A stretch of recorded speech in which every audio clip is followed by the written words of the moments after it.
It was meant to be just another tense hearing in family court, until a 3-year-old girl stood up and shouted, "My dad is guilty.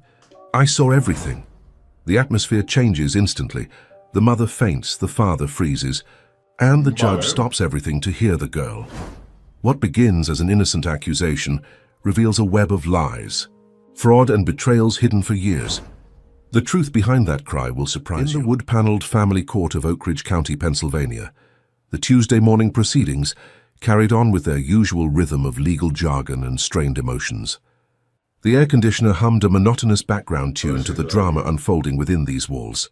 Lives being divided, assets being split, and at the center of it all, a 3-year-old girl with honey-blonde pigtails and eyes that seemed to absorb everything. Judge Martha Simmons, a stern woman in her 60s with salt and pepper hair pulled back in a tight bun, glanced at her watch. The Johnson divorce proceedings were taking longer than expected.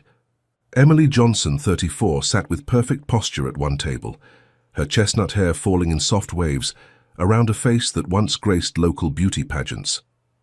Now that face was drawn, with dark circles under her eyes and lips pressed into a thin line. Her father, Richard Wilson, a retired high school principal, sat supportively beside her, occasionally patting her hand. Across the aisle, Robert Johnson, 36, adjusted his blue tie for the 5th time that hour. His once successful construction company had been the pride of Oak Ridge, but rumors had been circulating about financial troubles. His mother, Eleanor Johnson, sat beside him. Her silver-framed glasses perched on her nose as she watched her granddaughter, little Chloe, who sat quietly with a court-appointed supervisor nearby. "Your Honor, my client has been forthcoming about all financial matters related to this separation," Robert's attorney, a slick man in an expensive suit, was saying. "The assets have been fully disclosed, and Mrs. Johnson's claims of hidden valuables are unfounded and, frankly, Your Honor, seem vindictive in nature." Emily's attorney, a middle-aged woman with determined eyes, stood up. "Your Honor, we have reason to believe Mr. Johnson has been less than transparent about the couple's financial situation. My client reports several pieces of family jewelry missing from their safe, items of both monetary and sentimental value." Judge Simmons sighed. Another case of he said, she said, with no hard evidence on either side. She was about to request documentation when a small voice pierced the formal atmosphere. "I saw it!" Chloe suddenly exclaimed, her little hands raised high in the air like she was in preschool waiting to be called on. "I saw Daddy hide Mommy's sparkly things." The courtroom fell into shocked silence. Emily gasped, her hand flying to her mouth. Robert's face drained of color. Eleanor reached for her granddaughter, but the supervisor held up a hand, stopping her. Judge Simmons leaned forward, her eyes sharp with interest. "Bring the child forward," she commanded, her voice softening slightly. As the supervisor led Chloe to stand before the judge's bench, Eleanor whispered urgently to Robert, "What is she talking about?" "Rob, what did you do?" Robert remained frozen, his lawyer frantically scribbling notes beside him. Judge Simmons addressed the child directly. "Hello, Chloe. Do you know where you are right now?" Chloe nodded solemnly. "This is the special place where grown-ups talk about important things," she said, repeating what her mother had carefully explained to her. "That's right," Judge Simmons said. "And in this special place, it's very important to tell the truth. Do you understand what truth means?" Chloe nodded again. "Truth is real things, not pretend things." The judge smiled slightly. "Very good. Now you said you saw something. Can you tell me what you saw?" Chloe pointed directly at her father. "Daddy took Mommy's sparkly necklace and rings from their special box. Mommy was looking everywhere and crying, but I saw Daddy put them in his workshop in a different box. He locked it with a key and hid the key in his desk drawer under the papers." Emily covered her face with her hands, her shoulders shaking. Richard put his arm around his daughter, his face a mask of controlled anger. Robert seemed unable to move or speak. His attorney leaned over to whisper something, but at that moment, the courtroom doors opened. A slim woman in her late 20s with a tight ponytail and nervous eyes walked in, clutching a leather portfolio to her chest. She hesitated at the threshold, taking in the scene before her. It was Jessica Parker, Robert's administrative assistant from his construction company. "Excuse me," she said, her voice barely audible. I have some documents Mr. Johnson requested. Judge Simmons looked up sharply. Come forward, please. Jessica walked slowly to the front of the courtroom, her heels clicking against the hardwood floor. Her eyes darted between Robert and the judge. What documents do you have there? Judge Simmons asked. Jessica swallowed visibly. Business papers. Mr. Johnson asked me to... She trailed off, looking at Robert with uncertainty. To what?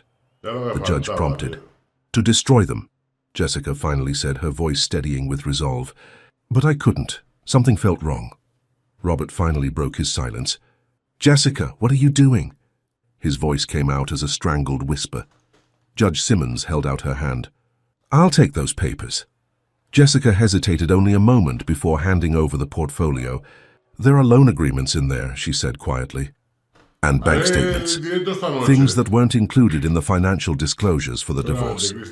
Judge Simmons opened the portfolio and began reviewing the documents. With each page she turned, her expression grew more severe. After several minutes of tense silence, she looked up at Robert. Mr. Johnson, would you care to explain why these financial records weren't included in your sworn statements to this court? Robert loosened his tie, suddenly finding it difficult to breathe. Your Honor, the business has been facing some challenges. I was trying to protect your assets from your wife. Judge Simmons finished for him. No, Robert said quickly. I was trying to save the business. Everything I did was to keep things afloat until I could turn it around. By hiding assets? Emily's attorney interjected. By concealing debts and loans that put my client's financial security at risk. Judge Simmons held up a hand to silence her. According to these documents, Mr. Johnson, your construction company is on the verge of bankruptcy. You've taken out multiple high-interest loans using jointly owned property as collateral, including the family home, without your wife's knowledge or consent. Emily let out a small cry of dismay. The house? Robert, how could you? Robert couldn't meet her eyes. I was going to fix everything before anyone found out. The market just needed to turn around. Jessica stepped forward again. There's more, Your Honor.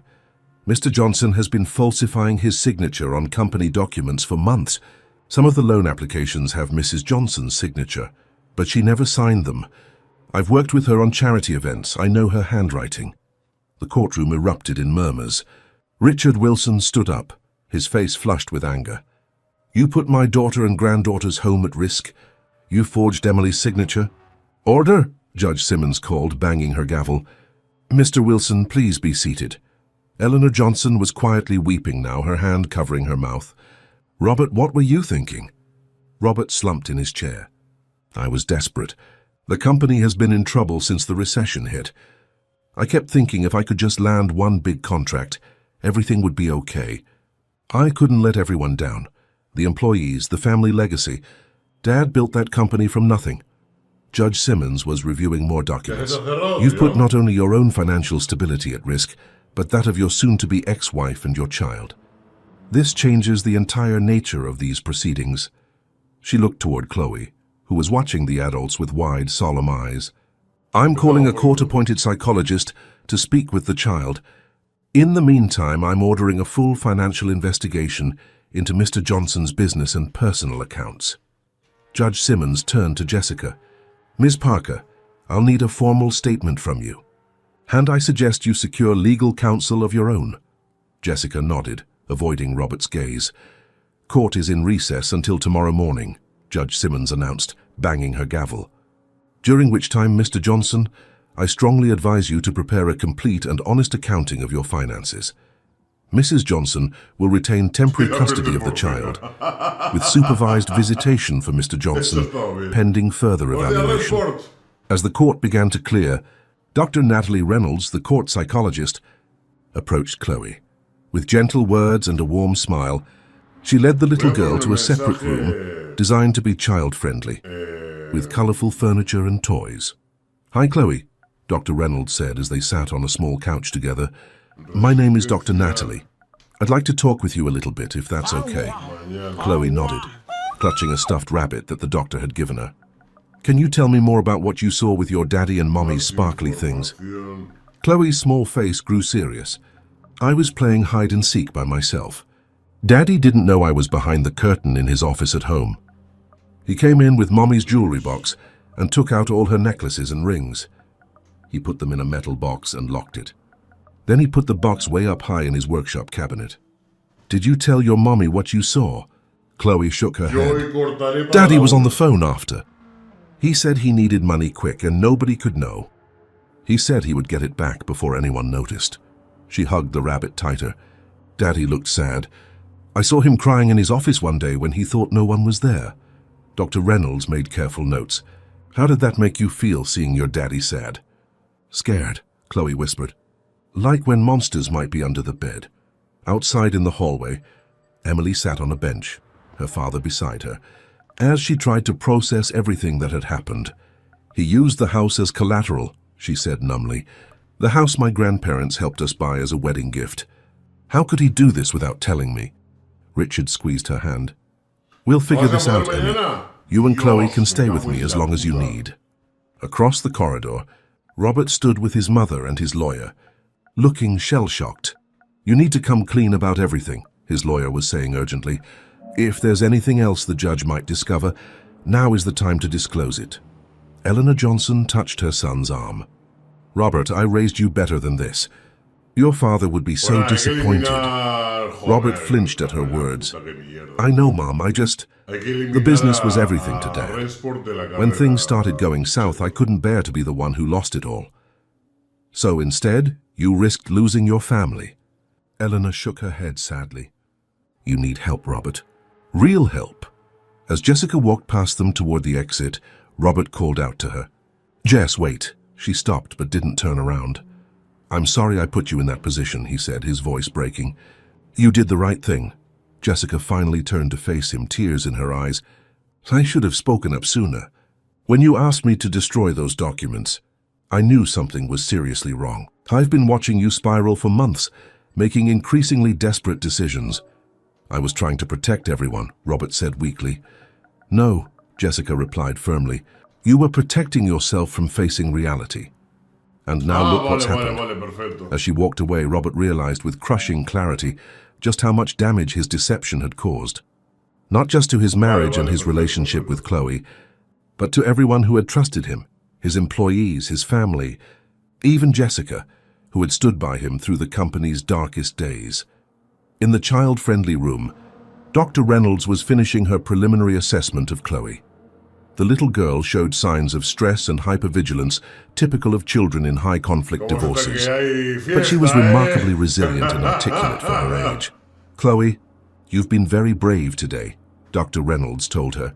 "Thank you for telling the truth, even though it was hard." Chloe looked up at her with those penetrating eyes that seemed to understand far more than a 3-year-old should. "Will Daddy be in trouble now?" Dr. Reynolds chose her words carefully. "Your daddy has some grown-up problems he needs to fix, but both your mommy and daddy love you very much, and that won't change." As the sun began to set over Oak Ridge County, casting long shadows through the courthouse windows, the Johnson family found themselves at a crossroads, one that would require truth, accountability, and perhaps eventually forgiveness to navigate.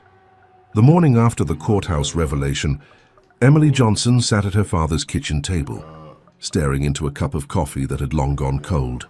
Chloe was still asleep upstairs in the guest bedroom, surrounded by the few toys and clothes Emily had hastily packed the night before. The weight of yesterday's discoveries pressed down on her shoulders like physical pain. "You need to eat something," Richard Wilson said, placing a plate of scrambled eggs in front of his daughter. At 62, Richard maintained the authoritative presence that had served him well during his 30 years as a high school principal. Retirement hadn't softened him much, but his eyes held a tenderness reserved only for Emily and Chloe. "I'm not hungry, Dad." Emily pushed the plate away gently. "I keep thinking about all those times Robert was working late, all those business trips. The constant stress, he claimed, was just about landing the next big contract." She looked up at her father, eyes glistening. "How could I have been so blind?" Richard sat down across from her. "This isn't your fault, Emmy. Robert deliberately kept you in the dark. But I should have known. The signs were there. He became secretive about finances, started handling all the bills himself, got nervous whenever I mentioned the jewelry my mother left me." Emily's voice caught. "Mom's jewelry, Dad. The last connection I had to her, and he was going to pawn it without even telling me." Richard reached across the table to squeeze her hand. "We'll get them back. Judge Simmons will make sure of it." Emily's phone buzzed with a text message. It was from her best friend, Tanya. "Just heard what happened. Coming over with breakfast and moral support." No arguments. Emily smiled faintly. Tanya had been her rock ever since they met in college. She texted back a simple thank you and returned to her thoughts. Across town, in the modest apartment he'd rented after moving out of the family home 3 months earlier, Robert Johnson hadn't slept. He sat on the edge of his bed, head in his hands, surrounded by financial documents spread across the rumpled sheets. His lawyer had been clear. He needed to account for every penny, every loan, every asset before today's court appearance. The buzzing of his phone startled him. It was his mother. "I'm outside your door," Eleanor Johnson's text read. "Open up." Robert sighed and went to let her in. Eleanor Johnson had always been a force of nature, petite in stature but commanding in presence. At 70, her hair was fully silver, styled in a practical bob that framed a face lined with experience but still beautiful. She entered carrying grocery bags. "You look terrible," she said by way of greeting, heading straight for his kitchenette. "When did you last eat a proper meal?" "Mom, I don't have time for breakfast. I have to be in court in 2 hours with a complete financial disclosure." Eleanor began unpacking eggs and bread. "You'll think more clearly with food in your stomach. Sit." Too exhausted to argue, Robert slumped into a chair at the small table. "How bad is it?" he asked quietly. Eleanor paused in her breakfast preparations. "How bad is what exactly?" "The damage. To the family. To Chloe." His voice cracked on his daughter's name. Eleanor turned to face her son, her expression a complex mixture of disappointment and concern. "You've created quite a mess, Robert. Emily is devastated. Chloe is confused. She hesitated. "I'm trying to understand how my son became someone who would forge his wife's signature and hide assets during a divorce." Robert flinched. "I didn't start out planning to deceive anyone, Mum. When the Patterson development deal fell through last year, it was like watching dominoes fall. We lost the biggest contract we'd ever had. Suppliers still needed to be paid, and the bank wouldn't extend our line of credit. So you started borrowing from loan sharks?" Eleanor's voice was sharp. "They weren't loan sharks. They were private investors. High interest, yes, but legitimate." Robert ran a hand through his disheveled hair. "I thought it would be temporary, just enough to keep the business afloat until the market improved. And Emily's jewelry, putting up your home as collateral without her knowledge." Robert couldn't meet his mother's eyes. "I was desperate.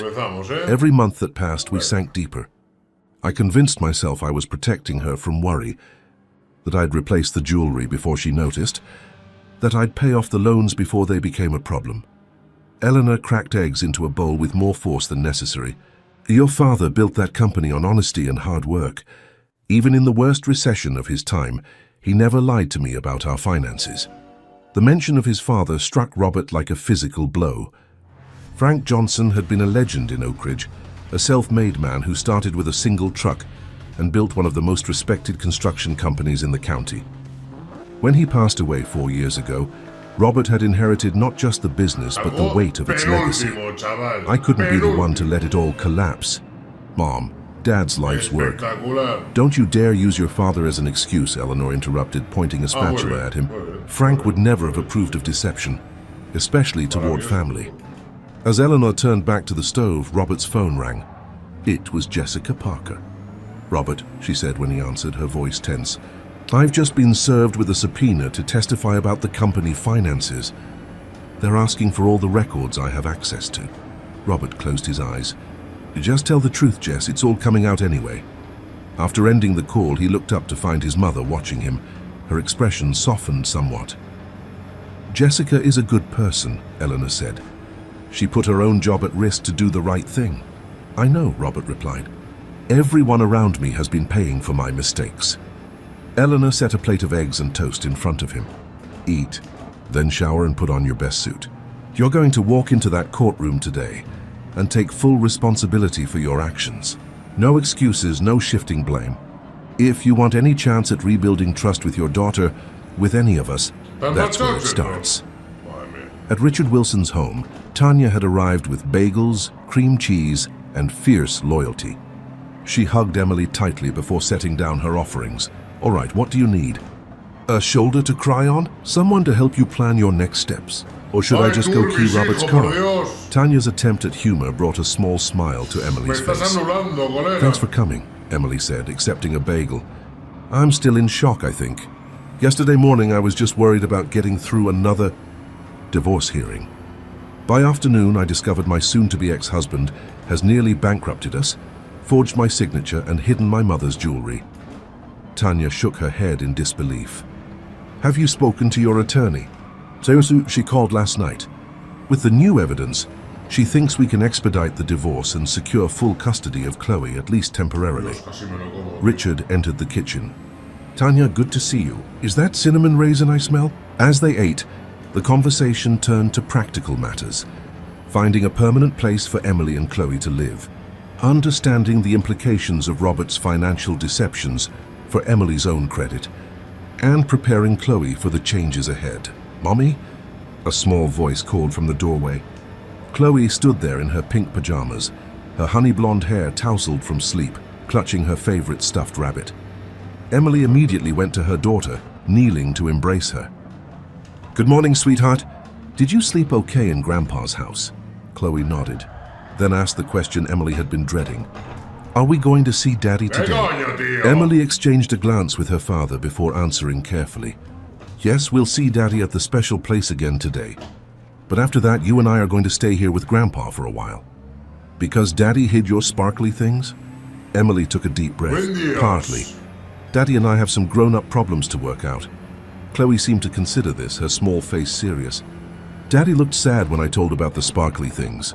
Was I bad for telling? Emily's heart constricted. Oh, Chloe, you were very brave and good for telling the truth. Even when the truth is hard or makes people sad, it's still important. Tanya approached with a bagel smeared with Chloe's favorite strawberry cream cheese. Hey, pumpkin, hungry for breakfast? Chloe's face brightened at the sight of Tanya, her honorary aunt. She accepted the bagel and allowed herself to be led to the table, momentarily distracted from the weightier matters. Emily watched her daughter, a mix of emotions churning inside her. Anger at Robert for putting them in this position, fear about their financial future, and a deep, gnawing worry about how all of this would affect Chloe's relationship with her father. At the courthouse later that morning, the atmosphere was tense. Jessica Parker sat on a bench outside the courtroom, nervously reviewing documents with her hastily hired attorney. When she saw Emily approach with Chloe, she stood up, uncertainty written across her face. Emily, she called softly. I just wanted to say I'm sorry. I should have come forward sooner. Emily studied the younger woman. Jessica had worked for Johnson Construction for 3 years, hired fresh out of college. Emily had always liked her, appreciating her efficiency at the few company events they'd both attended. You came forward when it mattered, Emily finally said. That took courage. Jessica's eyes filled with tears. There's something else you should know. After yesterday's hearing, I went back to the office and gathered more documents. Things Robert had told me to keep separate from the regular accounts. I've given everything to my lawyer. Emily felt a chill. How bad is it? Jessica glanced at Chloe, who was distracted by a colorful mural on the courthouse wall. The company isn't just in trouble, Emily. It's been insolvent for months. Robert has been shuffling money around, taking new loans to pay old ones, using company funds for personal expenses to maintain appearances. The house? Emily asked, her voice barely audible. There are 3 mortgages on it now, Jessica confirmed. And the jewelry? He didn't just hide it. According to the records, he used it as collateral for a private loan about 2 months ago. Emily closed her eyes, absorbing this new blow. Her mother's jewelry, the diamond earrings she'd worn on her wedding day, the sapphire pendant that had been in the family for generations, might already be lost. Ms. Parker, Jessica's lawyer approached. The judge is ready for your deposition. Jessica touched Emily's arm lightly. I'll tell them everything I know. I promise. As Jessica disappeared into a side room, Emily felt a tugging on her skirt. Chloe was looking up at her with wide, perceptive eyes. Mommy, why are you sad again? Emily knelt down, forcing a smile. Just grown-up worries, sweetheart. Nothing for you to be concerned about. Dr. Reynolds appeared in the hallway. Hi, Chloe!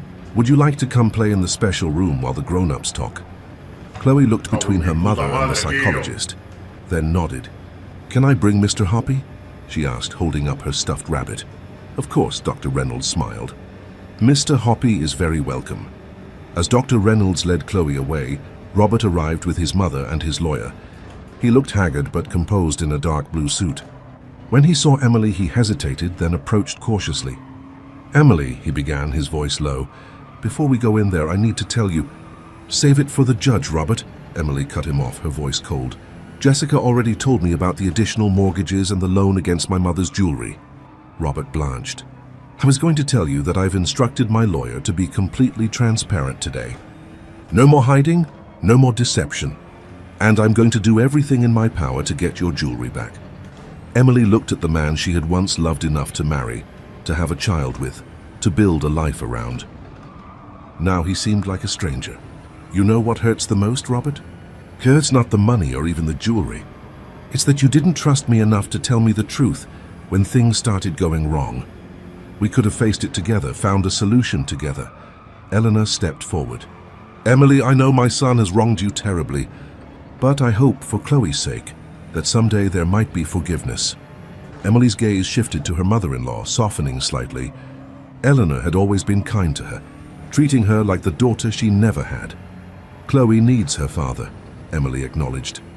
But she needs a father who's honest with her, who shows her what integrity looks like. I don't know if Robert can be that man. Before Robert could respond, they were called into the courtroom. As they took their places, Judge Simmons entered, her expression grave. Based on the additional evidence that has come to light and Ms. Parker's testimony, the judge began. I'm ordering a comprehensive forensic accounting of both Mr. Johnson's business and the couple's personal finances. In the meantime, Mrs. Johnson will retain sole custody of the minor child, with Mr. Johnson permitted supervised visitation twice weekly. Judge Simmons turned her attention directly to Robert. Mr. Johnson, I am deeply troubled by the extent of financial impropriety revealed in these proceedings. You have abused the trust of not only your wife, but this court. I am referring this matter to the District Attorney's Office for review of possible fraud charges related to the forgery of Mrs. Johnson's signature. Robert paled visibly. His lawyer leaned over to whisper something, but Judge Simmons wasn't finished. Furthermore, I am issuing an emergency order freezing all assets belonging to either party or to Johnson Construction until a full accounting can be completed. Mrs. Johnson will receive temporary support for herself and the child from a court-monitored account. The judge's gaze swept over both parties. Let me be very clear. The well-being of the child is my primary concern. I expect both parents to shield her from the legal and financial complications to the greatest extent possible. Dr. Reynolds will continue working with Chloe and will provide recommendations regarding the family's ongoing psychological needs. As the judge outlined further details of her ruling, Emily felt a strange mixture of vindication and sorrow. The truth was finally coming to light, but at what cost to their daughter? Across the aisle, Robert sat with his head bowed, the weight of his deceptions finally crushing down upon him. Outside the courtroom after the hearing, Dr. Reynolds approached Emily. Chloe is asking for both of her parents. Would you be willing to speak with her together, just for a few minutes in my presence? Emily hesitated, looking at Robert, who stood a few feet away, conferring with his lawyer. It might help her make sense of what's happening, Dr. Reynolds added gently. With a reluctant nod, Emily agreed. As they followed Dr. Reynolds to her office, she and Robert walked side by side in silence, the gulf between them wider than the few inches of physical space they maintained. In the child-friendly room, Chloe sat drawing a picture. When she saw both her parents enter together, her face lit up with hope that broke Emily's heart. Mommy, Daddy. She ran to them, wrapping one arm around each of their legs. For just a moment, as they both knelt to embrace their daughter, Emily caught Robert's eye over Chloe's head. In that fleeting connection, she saw not the man who had deceived her, but the father who loved their child as much as she did. It was the first crack in the wall of anger she had built around her heart, a tiny fissure that suggested that perhaps someday healing might be possible. The weeks following the courthouse revelations unfolded in a blur of legal meetings, financial discoveries, and emotional adjustments. For Emily, each day brought a new challenge, explaining to Chloe why they were still living at Grandpa's house, meeting with her attorney to discuss the mounting evidence of Robert's financial deceptions, and trying to piece together some semblance of normalcy for her daughter's sake. One rainy Thursday afternoon, Emily sat across from her attorney, Diane Myers, in a downtown office overlooking Oak Ridge's modest skyline. Rain streaked down the windows, mirroring the tears Emily had shed in private over the past few weeks. "The forensic accountant's preliminary report is in," Diane said, sliding a thick folder across her desk. "That's not good, Emily. Robert's company has been technically insolvent for nearly a year. He's been taking increasingly desperate measures to keep it afloat." Emily flipped through the report, most of the financial terminology beyond her understanding. "What does this mean for Chloe and me?" Diane sighed, removing her reading glasses. "The marital assets are significantly depleted. The house has multiple liens against it. Most of your joint savings were funneled into the business. The good news, if we can call it that, is that the court recognizes you were an unwitting victim in this. And my mother's jewelry." Diane's expression softened. "We've located it. Robert did use it as collateral for a private loan, but we've convinced the lender to surrender it to the court, pending resolution of the divorce proceedings. You should have it back soon." Emily closed her eyes briefly, relief washing over her. Those pieces weren't just valuable. They were irreplaceable connections to her mother, who had passed away when Emily was in college. "What about Robert? Is he really facing fraud charges?" "The DA is reviewing the case. The forgery of your signature on loan documents is particularly problematic." Diane hesitated. "There is one development you should know about. Robert has voluntarily surrendered most of his personal assets to the court. His lawyer says he's trying to make amends." Emily's emotions twisted into a complex knot. Part of her wanted Robert to face consequences for his actions, yet another part, the part that remembered the man she'd once loved, felt a pang of empathy for his downfall. "Has he found a job?" she asked, surprising herself with the question. "Not yet, as far as I know. Johnson Construction is in receivership. Most of the employees, including Jessica Parker, have been let go." Diane gathered her papers. "The court-ordered support payments will continue, though they're modest. Yes. Judge Simmons is adamant that Chloe's needs come first." Later that afternoon, Emily picked up Chloe from her new preschool, a change necessitated by their move to Richard's neighborhood. The little girl's face brightened when she saw her mother waiting. "Mommy, I painted a picture for Daddy. Can we take it to him today? It's his special day." Emily's heart sank. In the chaos of the past weeks, she'd completely forgotten that today was Robert's birthday. For the past 3 years, she and Chloe had made a tradition of baking his favorite lemon cake and decorating the house with balloons. "Sweetie, we can't see Daddy today except for the regular visit tomorrow," Emily explained gently. "But we can give him your picture then." Chloe's face fell. "But it's his birthday. He'll be sad if we don't have cake." Emily knelt down to her daughter's level. "Tell you what, we can make a card for him tonight to go with your picture. How does that sound?" Chloe nodded reluctantly, unconvinced but accepting the compromise. As they drove to Richard's house, Emily's mind raced. She had no obligation to acknowledge Robert's birthday, especially after everything he'd done. Yet seeing Chloe's disappointment made her reconsider. Would it hurt to allow a small kindness for Chloe's sake? At home, Richard was preparing dinner. The smell of his famous pot roast filled the house, comfort food that had always been Emily's favorite growing up. "How was the meeting with Diane?" he asked as Emily helped Chloe hang up her raincoat. "Enlightening," Emily replied, careful with her words in front of Chloe. "We'll talk after dinner." As Chloe settled at the kitchen table with crayons to make her father's birthday card, Emily pulled her father aside. "Today is Robert's birthday," she whispered. "Chloe remembered and wants to bring him cake. Part of me thinks it's ridiculous to celebrate anything about him right now, but..." Richard studied his daughter's face. "But you're wondering if a small gesture might help Chloe feel like her world isn't completely upside down?" Emily nodded, grateful for her father's understanding.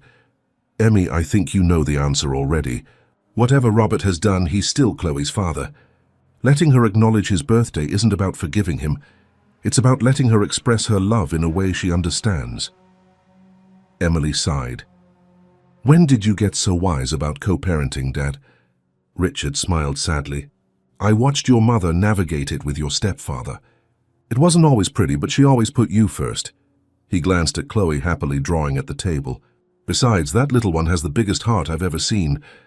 Don't make her choose between loving you and loving her father. After dinner, Emily surprised herself by suggesting they bake cupcakes for Robert. Chloe's delight was worth any lingering resentment Emily felt. As they mixed batter and applied frosting, Emily realized it was the first time in weeks she'd seen her daughter truly happy. Across town, Robert sat alone in his sparse apartment. His mother had invited him to dinner, but he'd declined, preferring to spend his birthday in solitude, reflecting on how dramatically his life had changed in just a few weeks. The company his father had built was gone, most of its assets liquidated to pay creditors. Former employees, people who had trusted him with their livelihoods, were now scrambling for new jobs in a tight market. His marriage was over, his reputation in Oak Ridge ruined, and his relationship with his daughter reduced to 2 supervised visits per week. A knock at the door startled him from his thoughts. Opening it, he found Jessica Parker standing in the hallway looking uncertain.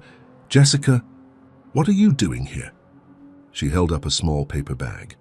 I brought you something. Happy birthday, Robert. Stunned, he stepped back to let her in. How did you remember? 3 years of scheduling your calendar makes some dates stick. She placed the bag on his kitchen counter and extracted a cupcake with a single candle. It's not much, but Robert was touched by the unexpected kindness, especially from someone who had every reason to resent him. Thank you, really. Jessica glanced around the nearly empty apartment. The furniture was minimal. Just a couch, a small table with 2 chairs and a TV sitting on a cardboard box. How are you holding up? Robert shrugged. About as well as can be expected. I've been applying for jobs, but it turns out a failed business owner with pending fraud investigations isn't in high demand. I found something, Jessica offered. Assistant office manager at Davidson Manufacturing. Not exactly a career pinnacle, but it pays the bills. That's great, Jess. I'm happy for you.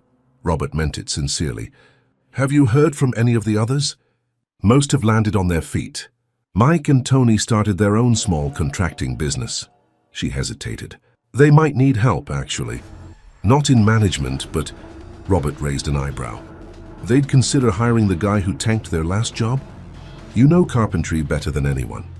Before you took over the business side of things, you were the best foreman Johnson Construction had. Jessica's voice softened. People haven't forgotten that, Robert.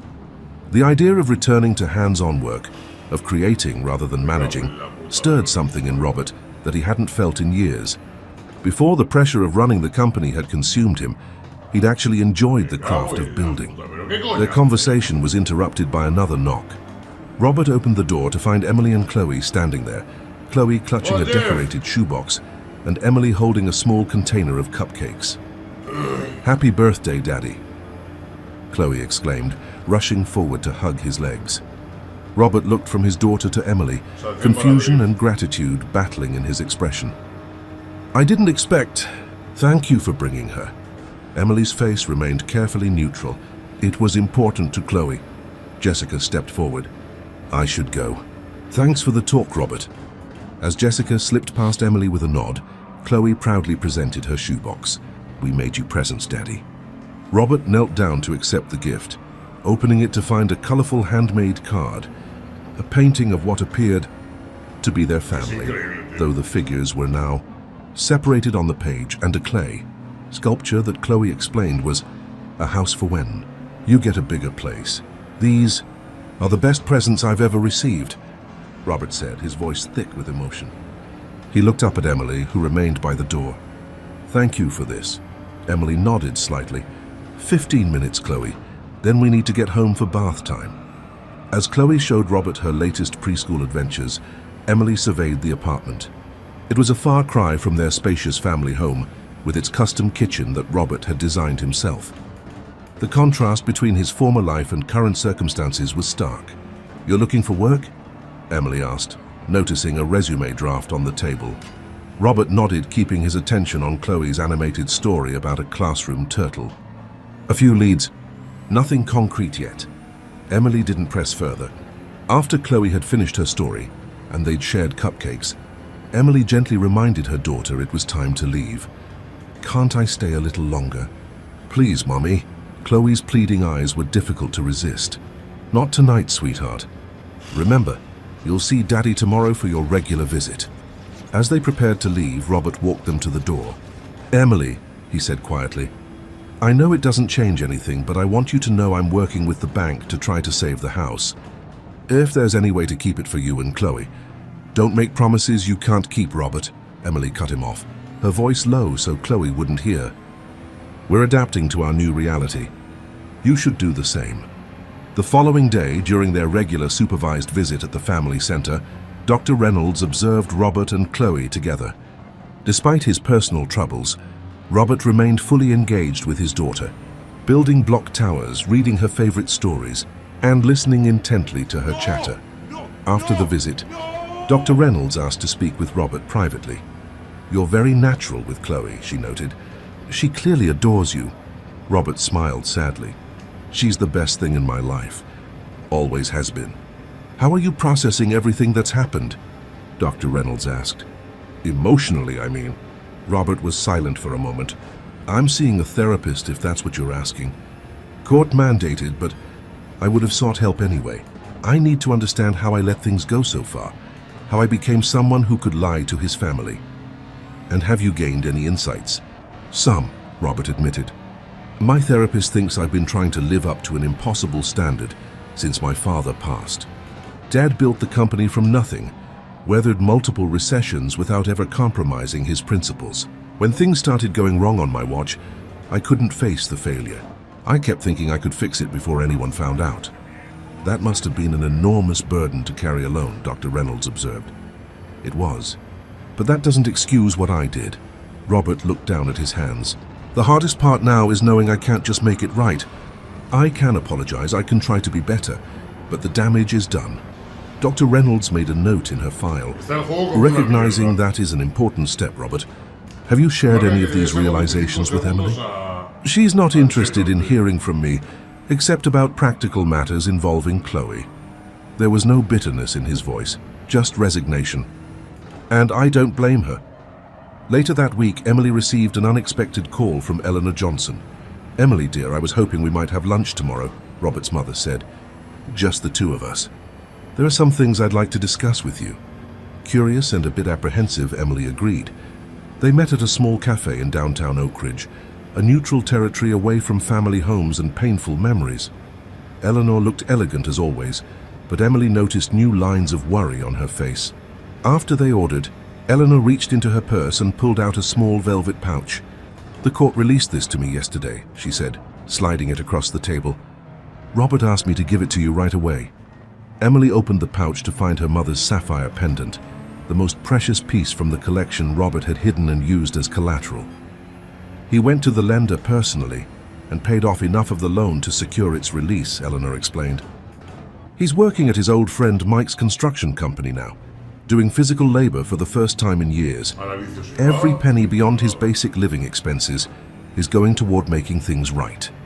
Emily ran her finger over the familiar blue stone. "I didn't know he'd found work. He didn't want you to know. He was afraid you'd think he was trying to earn points with the judge." Eleanor sipped her tea.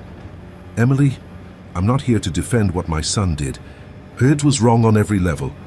But I want you to know he's genuinely trying to change." Emily secured the pendant back in its pouch. "For Chloe's sake, I'm glad to hear that. But it doesn't change our situation." "Of course not," Eleanor agreed. "The divorce will proceed as it should. I'm only hoping that perhaps over time, you might find a way to co-parent that allows Chloe to have both of you fully in her life." Emily studied her mother-in-law's face. Despite everything, she had always respected Eleanor's directness and integrity. "I'm working with Dr. Reynolds on that. Chloe deserves a relationship with her father, regardless of my feelings toward him." Eleanor nodded, relief evident in her expression. "That's all I can ask." She hesitated, then added, "I've also started therapy myself. I'm trying to understand if there were ways I enabled Robert's behavior, if I somehow taught him that appearances mattered more than honesty." This vulnerability from the typically stoic Eleanor surprised Emily. We all played a part in creating the environment where Robert felt he couldn't be honest about the business problems. The pressure to maintain the Johnson construction legacy was immense. As their food arrived, the conversation shifted to Chloe, her adjustment to preschool, her resilience in the face of change. For a brief time, they were just a grandmother and mother sharing stories about a beloved child. The complicated adult dynamics temporarily set aside. When lunch ended, Eleanor embraced Emily before they parted. "Thank you for still allowing me to be in Chloe's life. It means more than I can express." Emily returned to her father's house with the sapphire pendant and a sense that beneath the rubble of her collapsed marriage, the foundation for a different kind of family structure might eventually emerge. That evening, as she helped Chloe prepare for bed, the little girl asked a question that caught Emily off guard. "Mommy, is Daddy a bad person because he hid your sparkly things?" Emily sat on the edge of Chloe's bed, considering how to respond. The easy answer would be to paint Robert as a villain or to dismiss the question entirely. But she remembered Dr. Reynolds' advice about honest, age-appropriate communication. "No, sweetheart, Daddy isn't a bad person. He made some bad choices because he was scared and didn't know what else to do. But making bad choices doesn't make someone a bad person." Chloe seemed to consider this carefully. "Like when I took an extra cookie without asking. That was a bad choice, but you still loved me." Emily smiled, stroking her daughter's hair. "Exactly like that, except grown-up problems are bigger than cookies. Is Daddy still scared?" The innocent question pierced Emily's heart. "I think Daddy is working very hard to be brave now, to fix his mistakes and to be the best father he can be for you." Chloe nodded, satisfied with this answer. "I told him not to be scared. I said we all make mistakes and saying sorry helps make it better." Emily blinked back unexpected tears. "That was very wise of you, Chloe." As her daughter drifted off to sleep, Emily sat in the darkened room, the sapphire pendant now around her neck. She touched it gently, thinking of her mother, of the woman she herself was trying to be for Chloe, and of the broken family. They were all attempting to reassemble into something new, something that might, with time and effort, become whole in a different way. 3 months after the courthouse revelation, autumn painted Oak Ridge in shades of amber and crimson. Emily stood in the kitchen of her father's house, reviewing a stack of apartment listings, while Chloe sat at the table coloring. Though Richard had insisted they could stay as long as needed, Emily felt it was time to establish their own space, a new home where she and Chloe could begin to build their future. "What about this one?" Emily murmured to herself, circling a 2-bedroom apartment near Chloe's preschool. The rent was within her budget, barely. After years as a part-time event coordinator, Emily had recently accepted a full-time position at Oak Ridge Community Center, organizing local functions and managing their social media presence. The job offered stability and benefits, if not luxury. "Emmy, there's someone at the door for you," Richard called from the living room. "It's Jessica Parker." Emily looked up in surprise. She hadn't seen Robert's former assistant since the day of his birthday nearly 2 months ago. Setting down her pen, she went to greet the visitor. Jessica stood in the foyer, looking more confident than Emily remembered, dressed in a professional blazer and carrying a sleek leather portfolio. "Emily, thank you for seeing me. I hope I'm not interrupting." "Not at all. Would you like some coffee?" As they settled in the kitchen, Chloe looked up from her coloring. "Hi, Miss Jessica. Are you here to see Grandpa? He's making birdhouses in the garage." Jessica smiled at the child. "Actually, I came to talk to your mom, but I'd love to see those birdhouses later if that's okay." Satisfied, Chloe returned to her artwork, humming softly to herself. "So, what brings you here?" Emily asked, setting a mug of coffee in front of Jessica. Jessica opened her portfolio. "I've started a new venture. After everything that happened with Johnson Construction, I realized there was a gap in the market for someone who understands both business administration and the construction industry." She slid a business card across the table. "Parker Business Solutions. I'm offering consulting services to small construction firms, helping them with financial management, contract preparation, permit navigation, that sort of thing." "That's impressive," Emily said sincerely, "but I'm not sure how I can help. I heard through Eleanor that you're working at the community center now. I was hoping you might consider referring me to local contractors who host events there or do renovation work for the center. And, Jessica hesitated, I was also hoping to ask your advice on something more personal. Emily raised an eyebrow, intrigued. Go on. I'm launching a women's financial literacy program, free workshops for women going through divorce, career transitions, or anyone who suddenly finds themselves needing to understand finances they previously delegated to someone else. Jessica's eyes were earnest. Your experience made me realize how vulnerable women can be when they're kept in the dark about financial matters. I'd like to help prevent that from happening to others. Emily was silent for a moment, processing the unexpected proposal. Why me? After everything that happened? Because you handled an impossible situation with remarkable grace, Jessica said simply. You didn't fall apart or become bitter. You focused on protecting Chloe and rebuilding your life. That's exactly the spirit I want to bring to these workshops. Practical resilience, not victimhood. A warm feeling of validation spread through Emily's chest. In the chaos of the past months, she'd been so focused on surviving day to day that she hadn't fully appreciated her own strength. I'm not a financial expert, she cautioned, but you're an expert in starting over, in asking the right questions. In not being afraid to face hard truths, Jessica leaned forward. I can bring in accountants and financial advisors for the technical aspects. What I need is someone who can connect with these women on a human level. Emily glanced at Chloe, who had abandoned her coloring and was now attempting to build a tower with colored pencils. I'd need to check my schedule. And between work and Chloe and the ongoing legal proceedings. Of course, Jessica said quickly. The program won't launch until after the new year. Take some time to think about it. As they continued discussing the details, Chloe's pencil tower collapsed with a clatter. Oops, I need more pencils to make it stronger, she declared, heading to the living room in search of supplies. She seems to be adjusting well, Jessica observed. Emily nodded. Children are resilient. Dr. Reynolds says Chloe's ability to process what's happening is remarkable for her age. She sipped her coffee. How is Robert doing?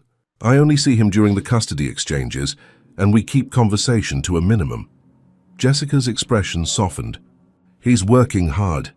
Mike and Tony have him doing actual carpentry again. Custom cabinetry mostly. He seems lighter somehow, despite everything.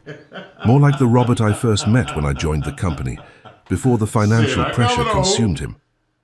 Emily wasn't sure how to feel about this information. Part of her was glad for Chloe's sake that Robert was finding his footing. Another part, a part she wasn't entirely proud of, felt a twinge of resentment that he could find any happiness amid the wreckage he'd created. He's still meeting with his therapist twice a week, Jessica added, and he's joined a support group for divorced fathers. Eleanor practically dragged him to the first meeting, but now he goes willingly. Before Emily could respond, the front door opened and Tanya breezed in carrying grocery bags. Emergency ice cream delivery. Oh, she stopped short at the sight of Jessica. Sorry, I didn't know you had company. Emily made introductions, explaining Jessica's new business venture. Tanya's initial wariness, she had been firmly Team Emily throughout the divorce, gradually thawed as Jessica outlined her financial literacy program. Actually, this is perfect timing, Tanya said, unpacking pints of ice cream into the freezer. I'm organizing a women's professional network through the Chamber of Commerce. Your workshops would be an excellent addition to our resource offerings. As the three women began brainstorming potential collaborations, Emily felt a strange sense of possibility opening before her. From the painful implosion of her marriage, new connections and opportunities were emerging. Perhaps the foundation of her new life would be stronger than she'd dared to hope. Later that evening, after Jessica and Tanya had departed with plans to meet again the following week, Emily sat on the porch swing with her father, watching as Chloe played in the yard with the neighbor's friendly golden retriever. Jessica seems to have landed on her feet, Richard commented, sipping his after-dinner tea. She has, Emily agreed. It's strange. In some ways, the collapse of Johnson Construction freed her to pursue her own path. She was always too talented to remain just Robert's assistant. Richard studied his daughter's face. And what about you, Emmy? Have you given more thought to what you want for your own future? Emily sighed, leaning back against the swing. One day at a time, Dad. Right now, finding an apartment and getting Chloe settled is my priority. and the financial literacy program. Will you do it? I'm considering it. The idea of helping other women avoid what I went through is appealing. Emily watched as Chloe threw a tennis ball for the dog. But it would mean interacting with Robert's world again, even indirectly.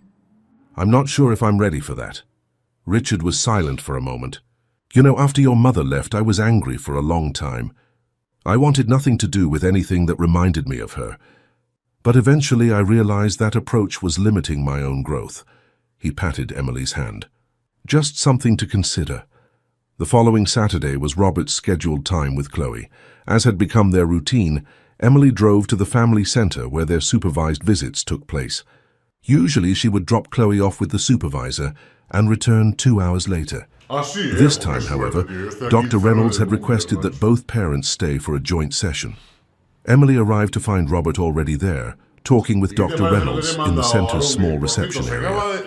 He looked different, leaner, his hands roughened from physical work, his designer clothes replaced by more practical attire. When Chloe spotted him, she broke free from Emily's hand and ran to him. "Daddy, look, I lost a tooth." She grinned widely, displaying the new gap in her smile. Robert knelt down, his face lighting up. "Wow, that's a big milestone. Did the tooth fairy visit?" "Uh-huh. She left me $2 whole and a note that said I was brave." As Robert chatted with Chloe about this important development, Emily greeted Dr. Reynolds. "You wanted to see us both?" Dr. Reynolds nodded. "Let's go to my office while Chloe plays with Miss Karen for a few minutes." Once they were settled in the psychologist's comfortable office, Dr. Reynolds addressed them both. "I've been working with Chloe for 3 months now, and I'm pleased with her progress. She's displaying remarkable resilience and emotional intelligence for a child her age." "That's good news," Emily said, relief evident in her voice. "It is," Dr. Reynolds agreed. "Based on my observations and Chloe's continued well-being, I believe we can begin transitioning to unsupervised visitation for Robert." Emily tensed. "Already? But the court ordered—" "The court follows my recommendations in these matters," Dr. Reynolds explained gently. "And my professional assessment is that Chloe would benefit from more natural interactions with her father at this stage." Robert, who had been quiet until now, leaned forward. "I understand Emily's concerns. I betrayed her trust completely, but I would never do anything to harm Chloe." Dr. Reynolds nodded. "Robert has been consistent in his therapy, Emily. He's made significant progress in understanding the patterns that led to his deception. And most importantly, his interactions with Chloe have been consistently positive and appropriate." Emily studied her hands, conflicting emotions churning inside her. The logical part of her recognized that Chloe needed her father. The wounded part wasn't ready to trust Robert with anything, let alone their precious daughter. "What exactly are you suggesting?" she finally asked. "A graduated approach," Dr. Reynolds replied, "starting with a few hours of unsupervised time, perhaps at a public place like the park or children's museum. If that goes well, we could progress to longer visits, eventually including time at Robert's apartment." Robert spoke carefully, as if measuring each word. "Emily, I know I have no right to ask for your trust, but I'm asking you to trust Dr. Reynolds' assessment. Chloe deserves as normal a relationship with both of us as possible." Emily looked at him directly for the first time in months.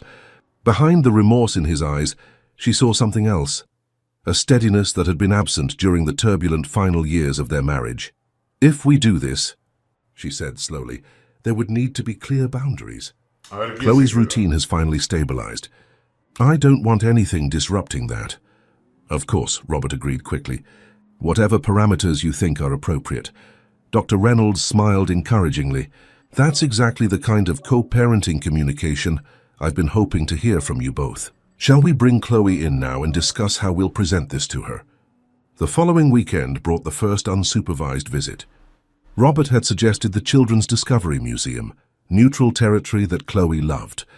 As Emily prepared her daughter for the outing, she worked to keep her own anxiety hidden. "Remember, Daddy will bring you back to Grandpa's house at 4 o'clock, she explained, zipping up Chloe's light jacket. "You have my phone number in your backpack if you need me." Chloe, excited about the museum, was barely listening. "Can I show Daddy the bubble room and the dinosaur bones?" "Of course, sweetheart. You can show him everything." Emily straightened, hearing Robert's car pull into the driveway. That's Daddy now. Got your backpack? As they walked to the door, Chloe skipping ahead, Richard emerged from his study. Everything okay, Emmy? Emily nodded, though her stomach was in knots. Just the first solo visit. I'm fine. Richard said, unconvinced. Well, I thought I might take my daughter out for lunch while my granddaughter is having her adventure. The new bistro downtown has those salads you like. Emily smiled gratefully at her father. He always knew when she needed distraction. Opening the front door, Emily found Robert waiting on the porch, hands in his pockets.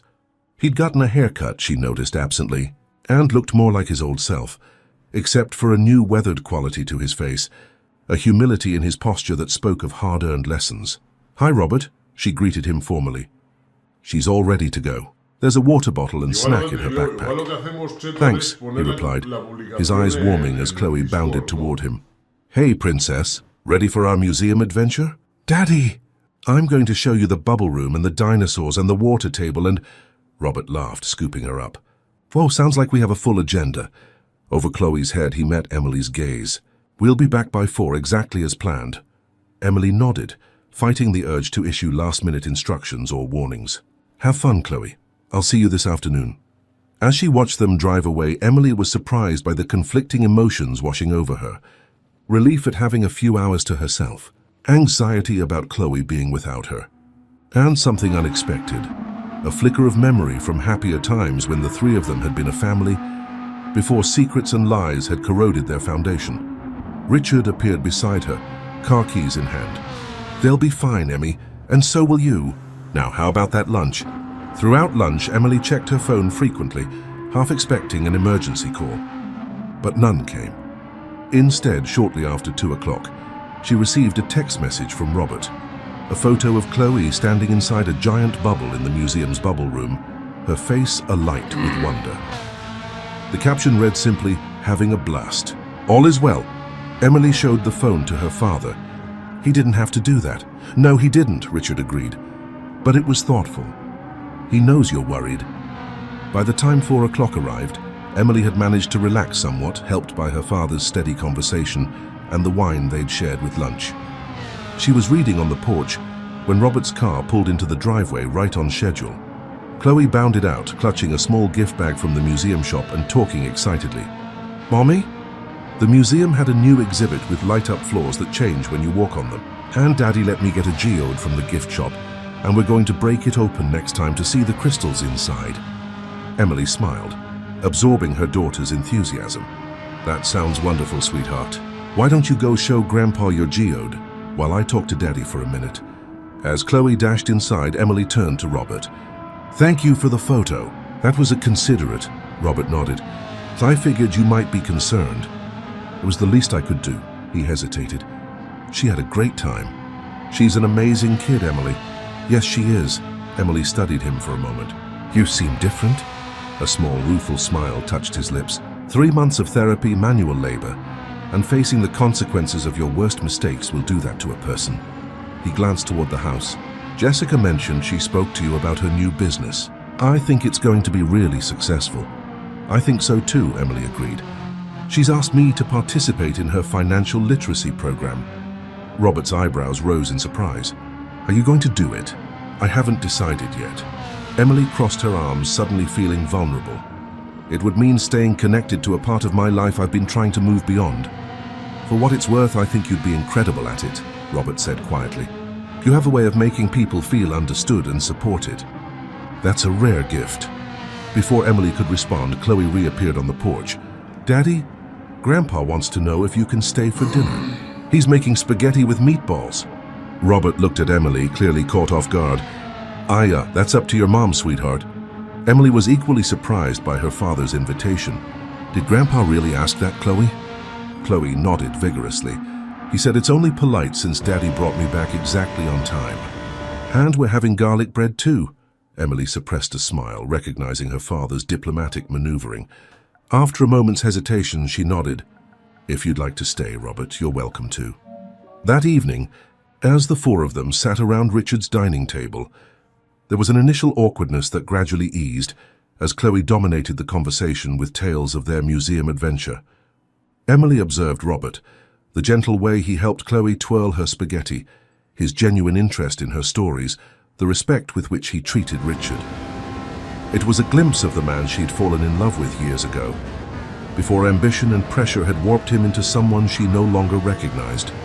After dinner, as Robert prepared to leave, he thanked Richard for the meal. "Best spaghetti in Oak Ridge, hands down," Richard chuckled.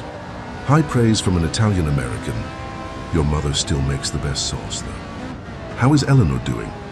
"She's good. Busy with her garden club and volunteer work at the hospital." Robert smiled fondly. "She's been my rock through all this, though she doesn't spare me the hard truths when I need them."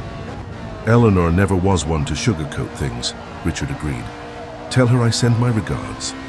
As Robert said goodbye to Chloe, promising to call before bedtime the next day, Emily walked him to the door. On the porch, away from Chloe's ears, Robert turned to her.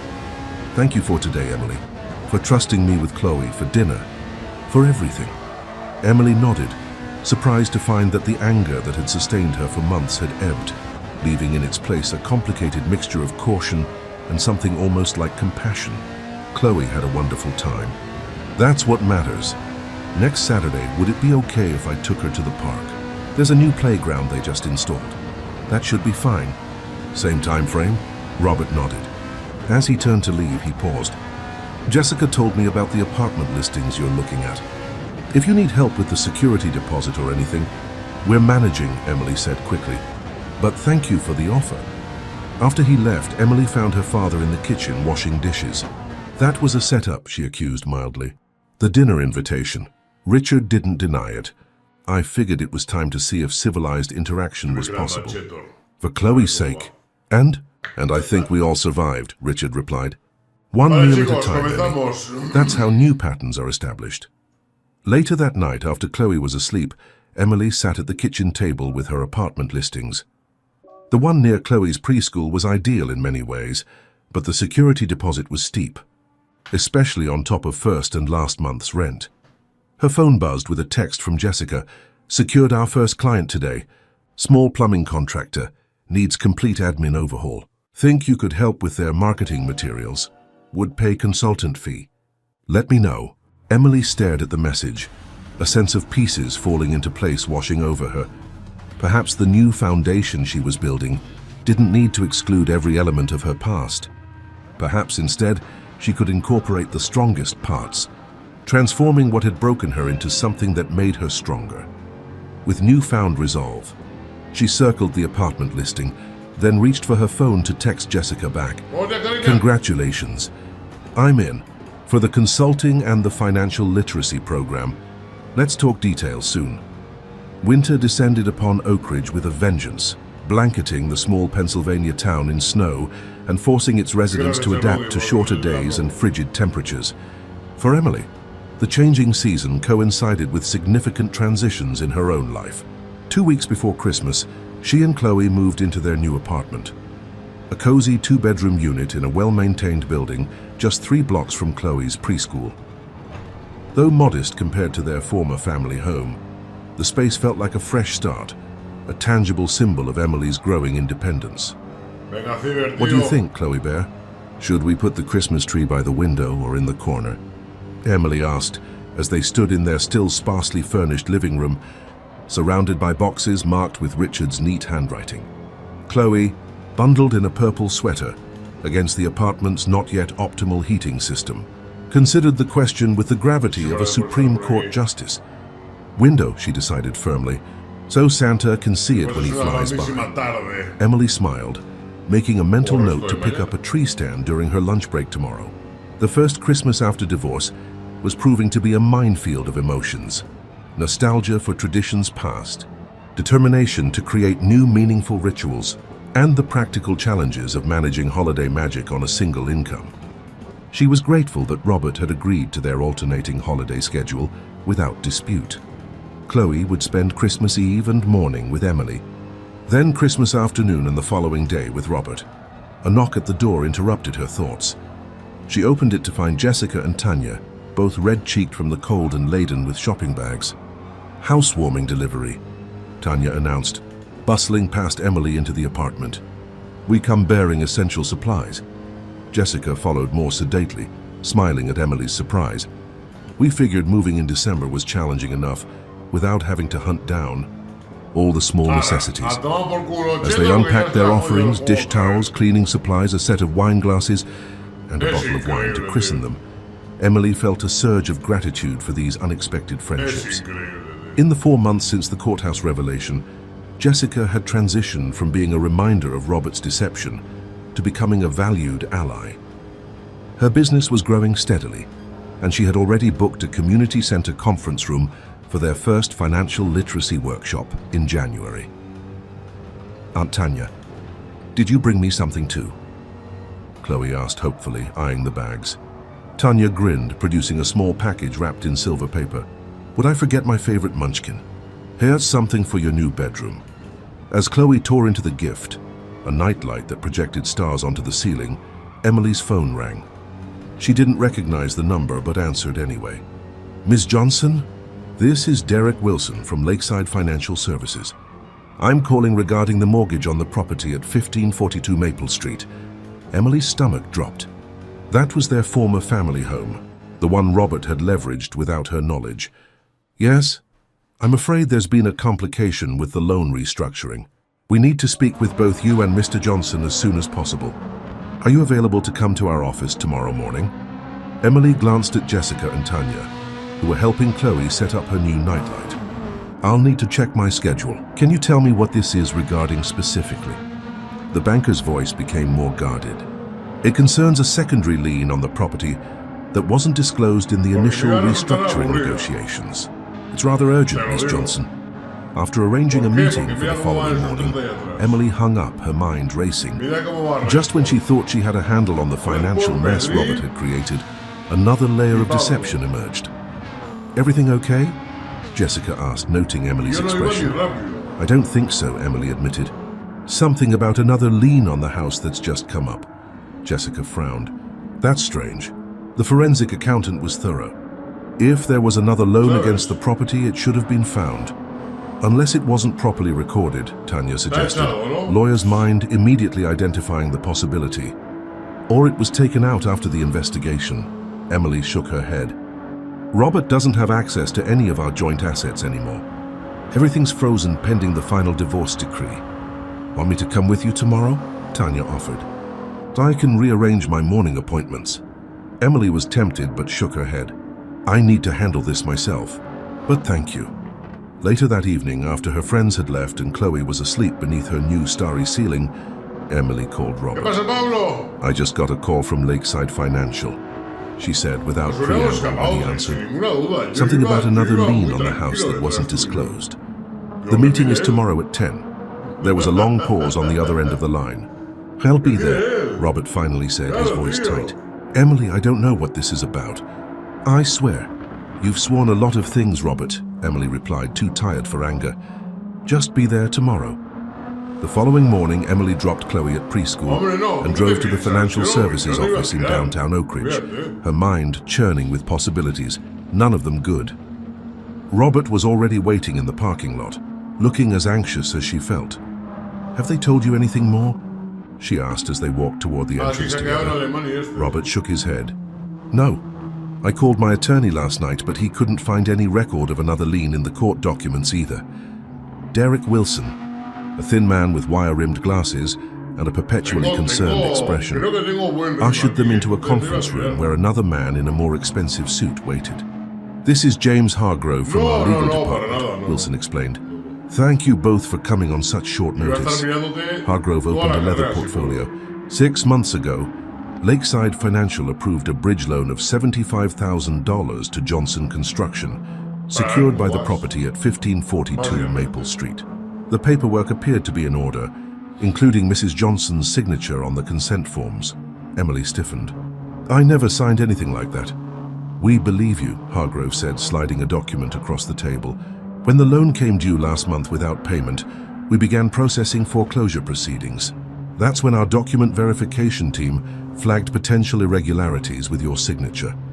Robert had gone pale. "I don't understand. I never took out a bridge loan with Lakeside." Wilson and Hargrove exchanged glances. "The loan was processed through one of our junior loan officers, Trevor Mason.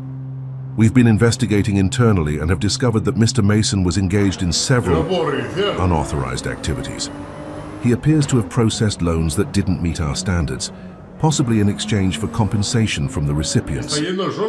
Are you saying someone fraudulently took out a loan in our names? Emily asked, struggling to follow. Not exactly, Hargrove clarified. The loan was indeed made to Johnson Construction. The check was deposited into the company's account. But the application paperwork may have been manipulated after submission. Robert ran a hand through his hair, his distress evident. I never dealt with anyone named Trevor Mason. My primary contact at Lakeside was always Margaret Chen. Wilson nodded. Ms. Chen was on maternity leave during that period. Mr. Mason was temporarily handling some of her clients. Emily felt like she might be sick. So there's a $75,000 loan against our house that neither of us knew about. And now it's in foreclosure. The foreclosure has been paused pending our investigation, Hargrove assured her. But yes, legally the loan exists and is in default. That's why we needed to speak with you both urgently. Robert leaned forward. Who took out this loan?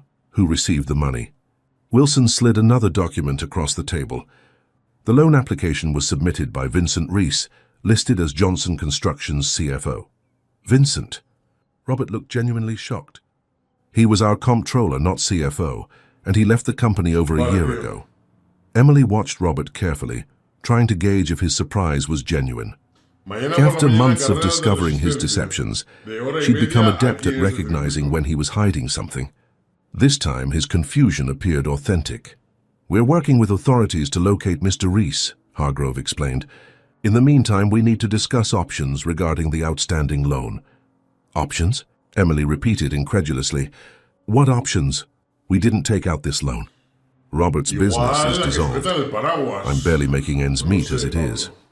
Unfortunately, regardless of how the loan originated, it is legally attached to your property, Wilson said apologetically.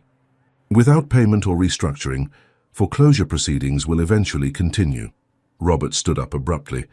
This is insane. I'm calling my attorney right now.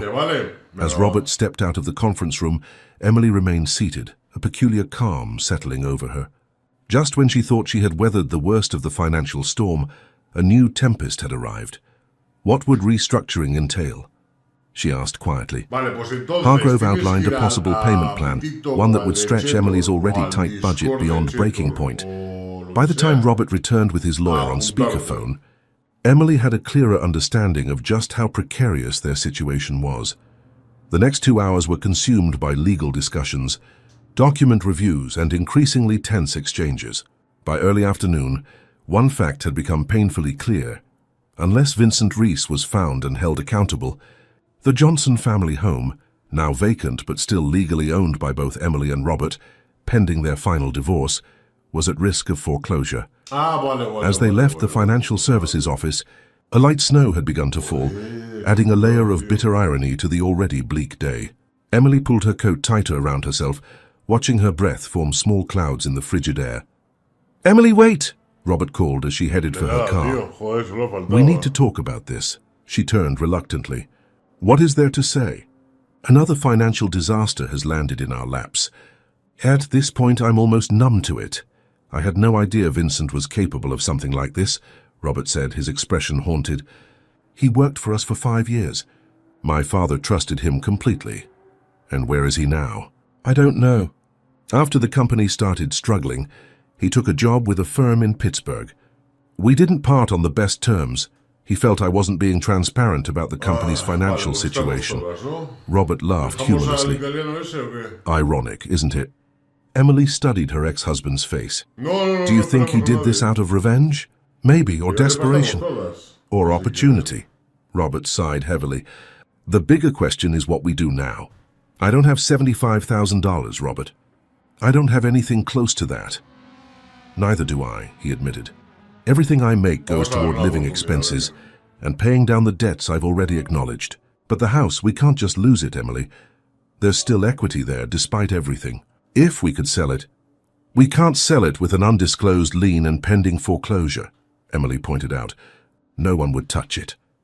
They stood in silence for a moment, snow accumulating on their shoulders. "We need to find Vincent," Robert finally said. My lawyer is already working on it.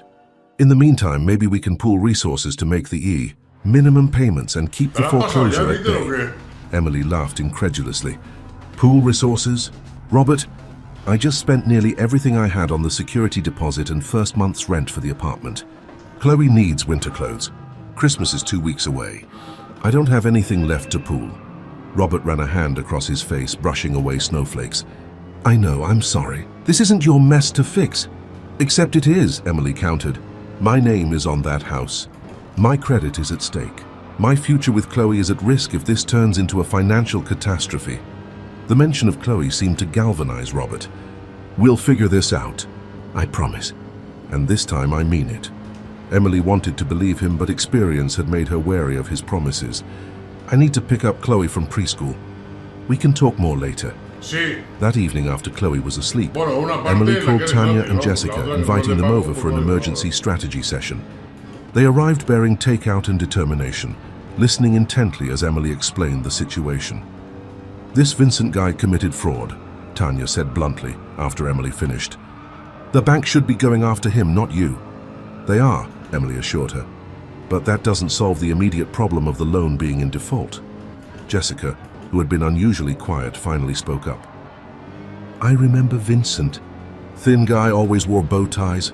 He left about 6 months before I started working directly with Robert. She hesitated. There were rumors that some financial records went missing around the time he departed.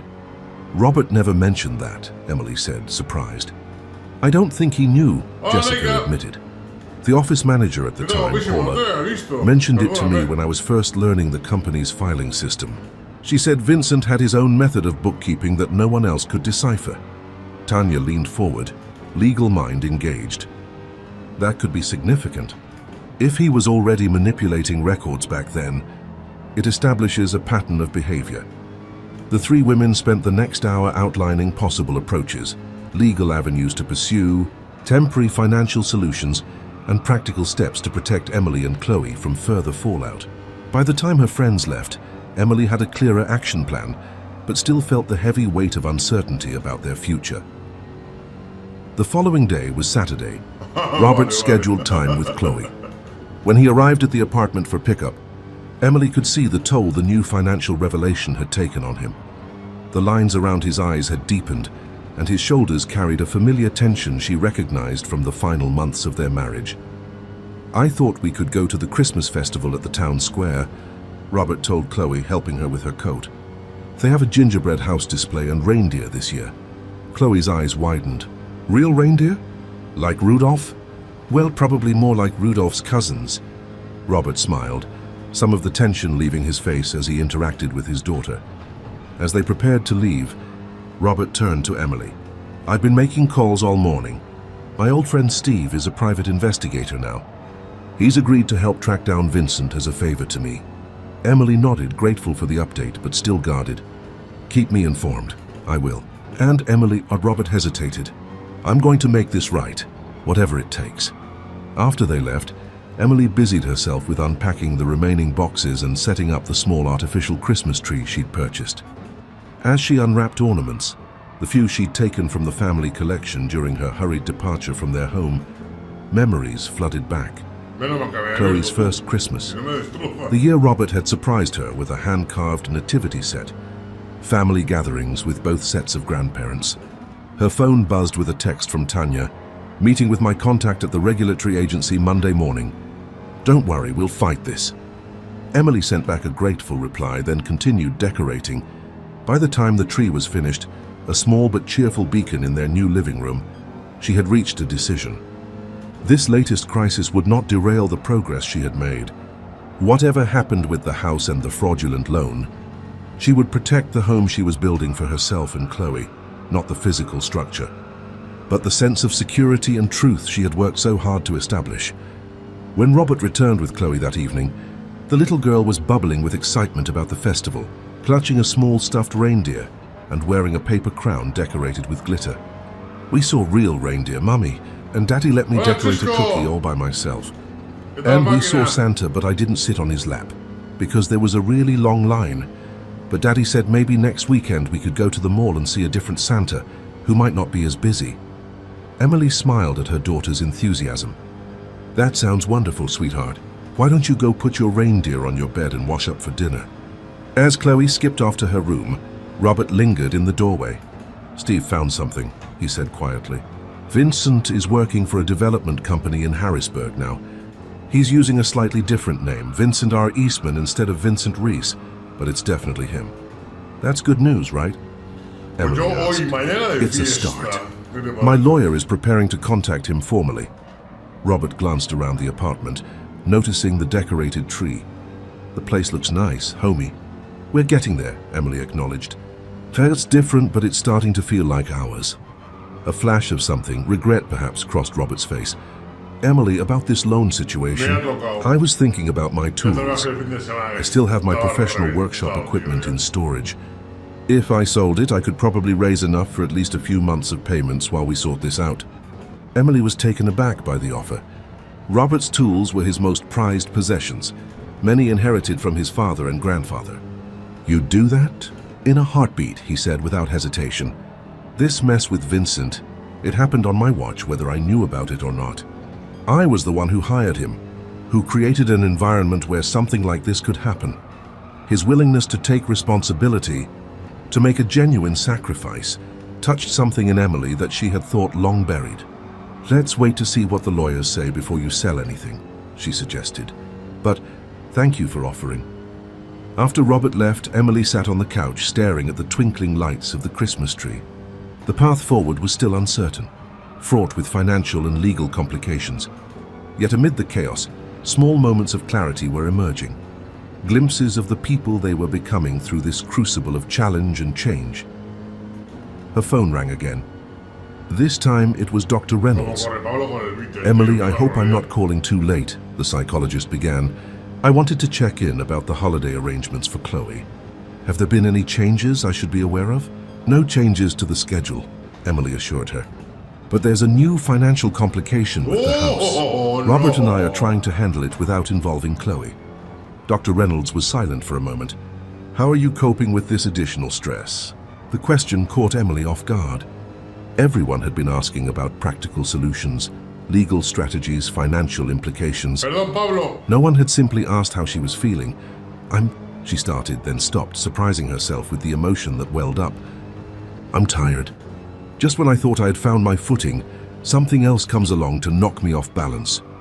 "That's understandable," Dr. Reynolds said gently. "Recovery from betrayal isn't linear. There will be setbacks and new challenges. The question is whether you can face them differently now than you might have before." Emily considered this. Robert offered to sell his tools to help make the loan payments. 6 months ago, I would have seen that as just another attempt to win approval or manage his image. Today, I actually believed he meant it. "That's significant," Dr. Reynolds observed. "For both of you, it suggests growth on his part and a capacity for nuanced perception on yours. You can acknowledge his positive actions without erasing the past harm or rushing to reconciliation." After ending the call, Emily checked on Chloe, who was already asleep. The new stuffed reindeer clutched against her chest. In the quiet of the apartment, with Christmas lights casting soft colors across her sleeping daughter's face, Emily allowed herself a moment of genuine hope. Not that the financial problems would magically resolve, or that co-parenting with Robert would become effortless, but that they were all individually and collectively developing the resilience and wisdom to face whatever challenges lay ahead. Christmas came and went in a flurry of wrapping paper, gingerbread crumbs, and carefully coordinated custody exchanges.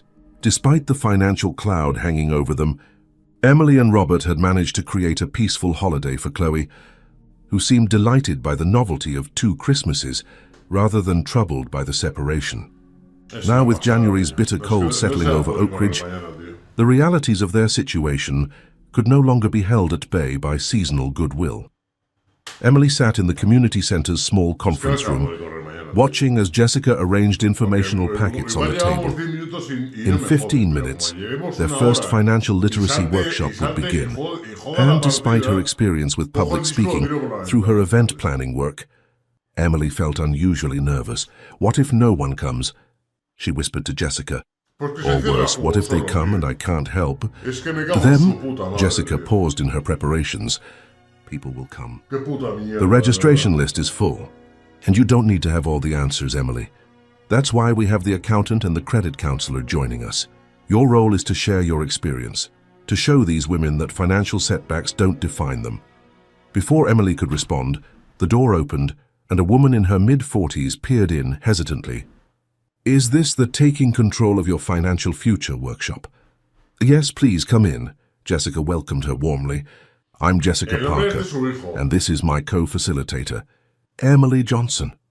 Over the next 10 minutes, the room filled with women of various ages, some freshly divorced, others contemplating separation, a few simply seeking to become more financially literate within their marriages. As Emily began her portion of the presentation, sharing the sanitized version of her own financial awakening, she found herself drawing strength from the nodding heads and understanding eyes before her. The most important thing I've learned, she concluded, is that financial empowerment isn't just about numbers and accounts. It's about claiming your right to understand, to question, and to participate in decisions that affect your future. During the networking session that followed the formal presentation, a young woman approached Emily. Your story really resonated with me, she said quietly. My husband handles all our finances. Whenever I ask questions, he says I shouldn't worry about it, that he has everything under control. Until today, I thought maybe I was being paranoid for feeling uncomfortable with that arrangement. Emily smiled encouragingly. Trust your instincts. There's a difference between dividing responsibilities and being kept in the dark. A partner who values your well-being will welcome your involvement, not discourage it. By the time the workshop ended, Emily felt a sense of purpose she hadn't experienced in months. On her way out, Jessica squeezed her arm. That was exactly what these women needed to hear. Same time next week? Emily nodded, already thinking of ways to refine her presentation based on the questions participants had asked. I'll be here. The January sky was already dark as Emily drove to pick up Chloe from her father's apartment. The court had recently approved an expanded visitation schedule, allowing Robert to have Chloe overnight every other weekend and one weekday evening. Though initially hesitant, Emily had to admit that the arrangement was working well. Chloe seemed more settled with the predictable schedule, and Robert had proven consistently reliable in adhering to the agreed-upon times and rules. When she arrived, Chloe was sitting at Robert's small kitchen table, focused intently on what appeared to be homework. Robert stood at the stove stirring something that smelled surprisingly good. Mommy, Chloe looked up with a grin. Daddy's teaching me to write in cursive. Look, I can do my whole name. Emily examined the practice sheet where Chloe had written, Chloe Elizabeth Johnson in wobbly but recognizable cursive. That's impressive, sweetheart. When did you get interested in cursive? Miss Karen at school showed us yesterday. She said we don't learn it until second grade, but I told her I wanted to start now. Chloe returned to her careful letter formation. Robert turned from the stove. Hope you don't mind that I fed her dinner. We lost track of time with the cursive project. It's fine, Emily assured him, sniffing the air appreciatively. Whatever you made smells delicious. Just pasta with my grandmother's marinara recipe. Robert smiled slightly. Mom's been teaching me to cook actual meals instead of relying on takeout. Says it's an essential life skill I should have learned years ago. Emily suppressed a smile, remembering Robert's previous culinary attempts during their marriage, experiments that had often ended with smoke alarms and pizza delivery. Eleanor's right. It is an essential skill. There's plenty if you'd like some, Robert offered, gesturing to the pot. I always make too much. Under normal circumstances, Emily would have politely declined. But the workshop had run longer than expected, and the thought of going home to cook was unappealing. Actually, that would be great. Thanks. As Robert prepared a plate for her, Emily noticed changes in his apartment since her last visit. Bookshelves had been installed along one wall, filled with a mix of volumes. Carpentry manuals, novels, and a surprising number of parenting books. A framed photograph of Chloe stood on an end table, alongside a smaller photo that Emily recognized as one taken at their wedding. Robert caught her looking at the wedding photo. I hope that's okay, he said quietly, setting the pasta in front of her. It was a good day. One of our best. Emily nodded, unexpectedly moved by the simple statement. It had been a good day. A celebration of hopes and promises that had ultimately gone unfulfilled, but genuine nonetheless. "How was the workshop?" Robert asked, changing the subject as he sat down across from her. Emily twirled pasta around her fork. "Better than I expected. 23 women showed up, each with her own story of financial confusion or concern. It felt good to offer something constructive from our year's experience." "I'm glad." Robert's sincerity was evident. "Jessica mentioned you might be developing a specialized version for women entrepreneurs. That sounds perfect for your skill set." The conversation shifted to practical matters: Chloe's upcoming dental appointment, a school project that required specific supplies, the latest update on the search for Vincent Reese. Robert's private investigator friend had confirmed Vincent's employment in Harrisburg, but attempts to serve him with legal papers had so far been unsuccessful. "He seems to know we're looking for him," Robert explained. "Steve says he's been calling in sick whenever they try to approach him at work, and his home address is just a P.O. box." Emily sighed, setting down her fork. "Meanwhile, the bank is pressuring us to start making payments on the fraudulent loan. I spoke with my lawyer this morning. He thinks we have grounds for an emergency injunction to halt any foreclosure proceedings while the fraud investigation continues." Robert ran a hand through his hair. "But it's going to require both of us to appear in court again." "Probably next week," Emily nodded, resigned. "Just let me know when. I'll arrange coverage at work." As they were speaking, Chloe had been putting away her cursive practice and getting her coat. Now she returned to the table, looking between her parents with a thoughtful expression that seemed too mature for her 4-year-old face. "Are you talking about the house problem?" she asked. Emily and Robert exchanged surprised glances. "What do you know about that, sweetheart?" Emily asked carefully. Chloe shrugged. "I heard you and Aunt Tanya talking. You said a bad man took money and now the bank wants to take our old house." She looked at her father. "Is that why we all can't live there anymore?" Robert knelt down to Chloe's level. "The house problem is complicated, Chloe, but it's not something you need to worry about. Mommy and I are working together to fix it." "But if you fix it, can we all live together again?" Chloe's question hung in the air, layered with hope and childish logic that made Emily's heart contract. "No, sweetheart," Emily said gently, joining Robert at their daughter's level. "Daddy and I living in separate places isn't because of the house problem. It's because we decided we can be better parents to you this way. But we both love you very much, and that will never change." Chloe digested this information, her brow furrowed in concentration. "Like Maddie's parents at school? They live in different houses too, but they both come to her ballet shows."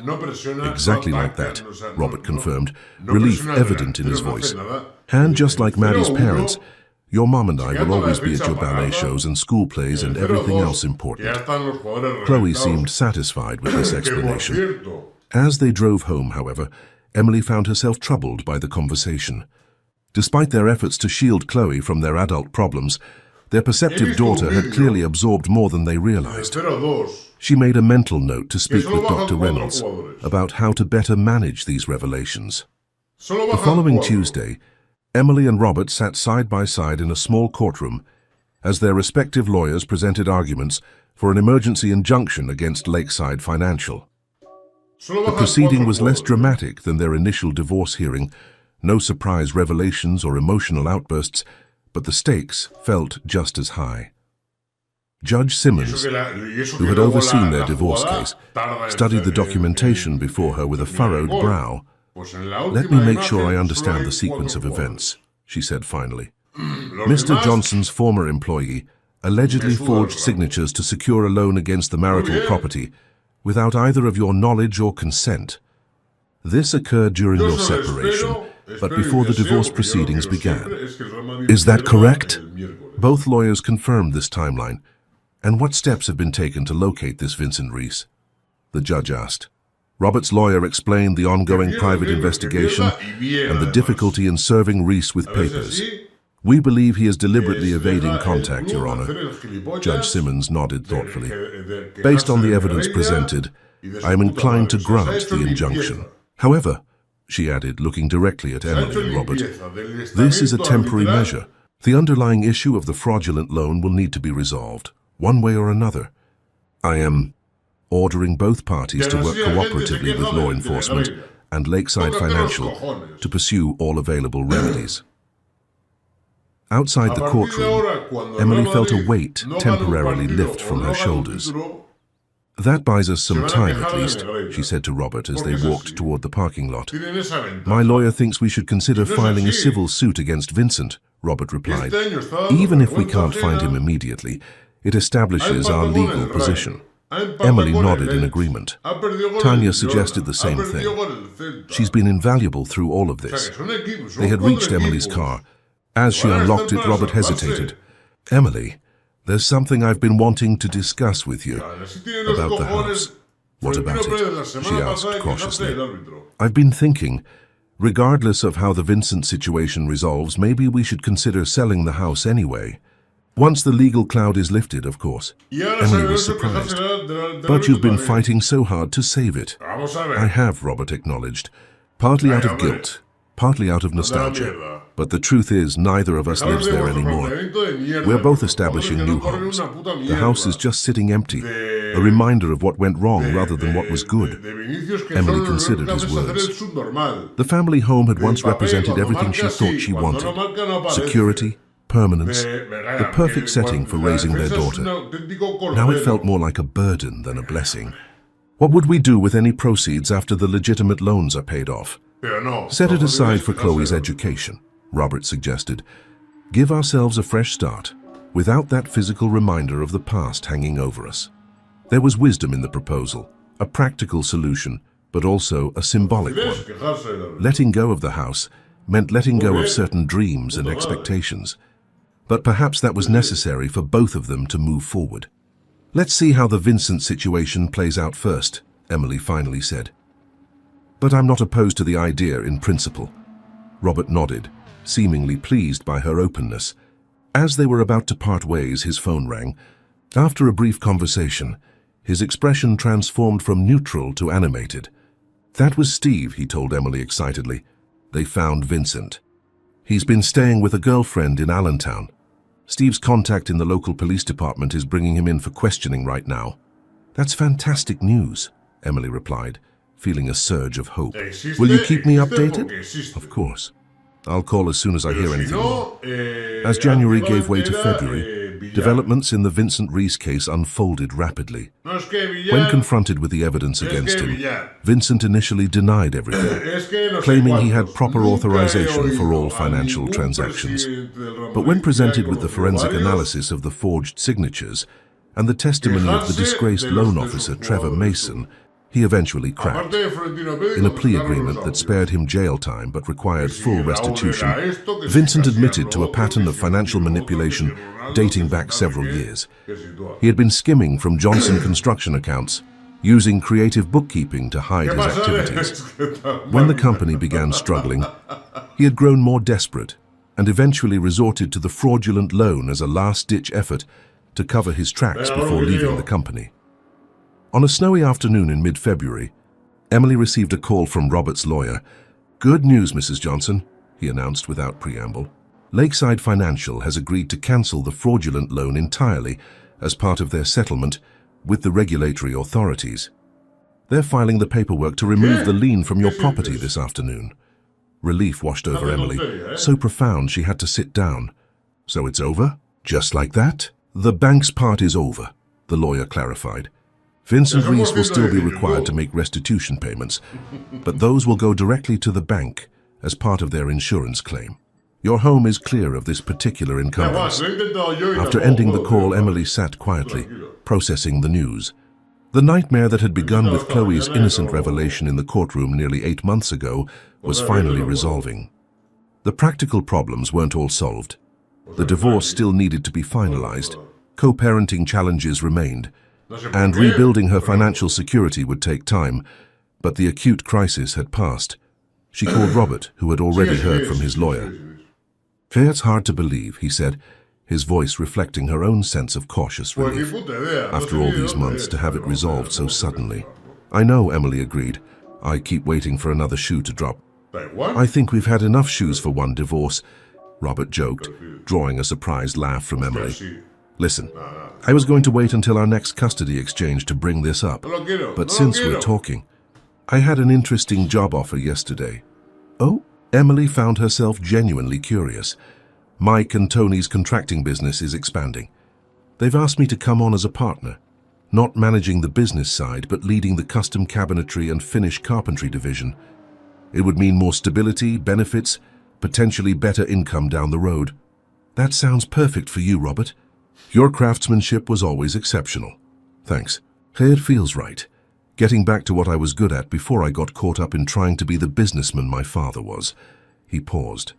The only downside is that some of the jobs would require travel to job sites around the state. Nothing extreme, but I might need to adjust some of my visitation days occasionally. I wanted to discuss it with you before accepting. Emily appreciated the consideration, so I'm sure we can work around your schedule as needed. Chloe would be thrilled to know you're building things again. She still talks about that dollhouse you made for her 3rd birthday. I thought maybe I could make her a new one, Robert suggested. Something that could travel between our homes, with rooms that reflect both places. The thoughtfulness of the idea touched Emily. It acknowledged their separate lives while creating continuity for their daughter. Exactly the balance they had been working toward in their co-parenting relationship. She would love that, Emily said softly. 2 days later, Emily hosted a small gathering at her apartment to celebrate the resolution of the lakeside financial situation and to thank those who had supported her through the ordeal.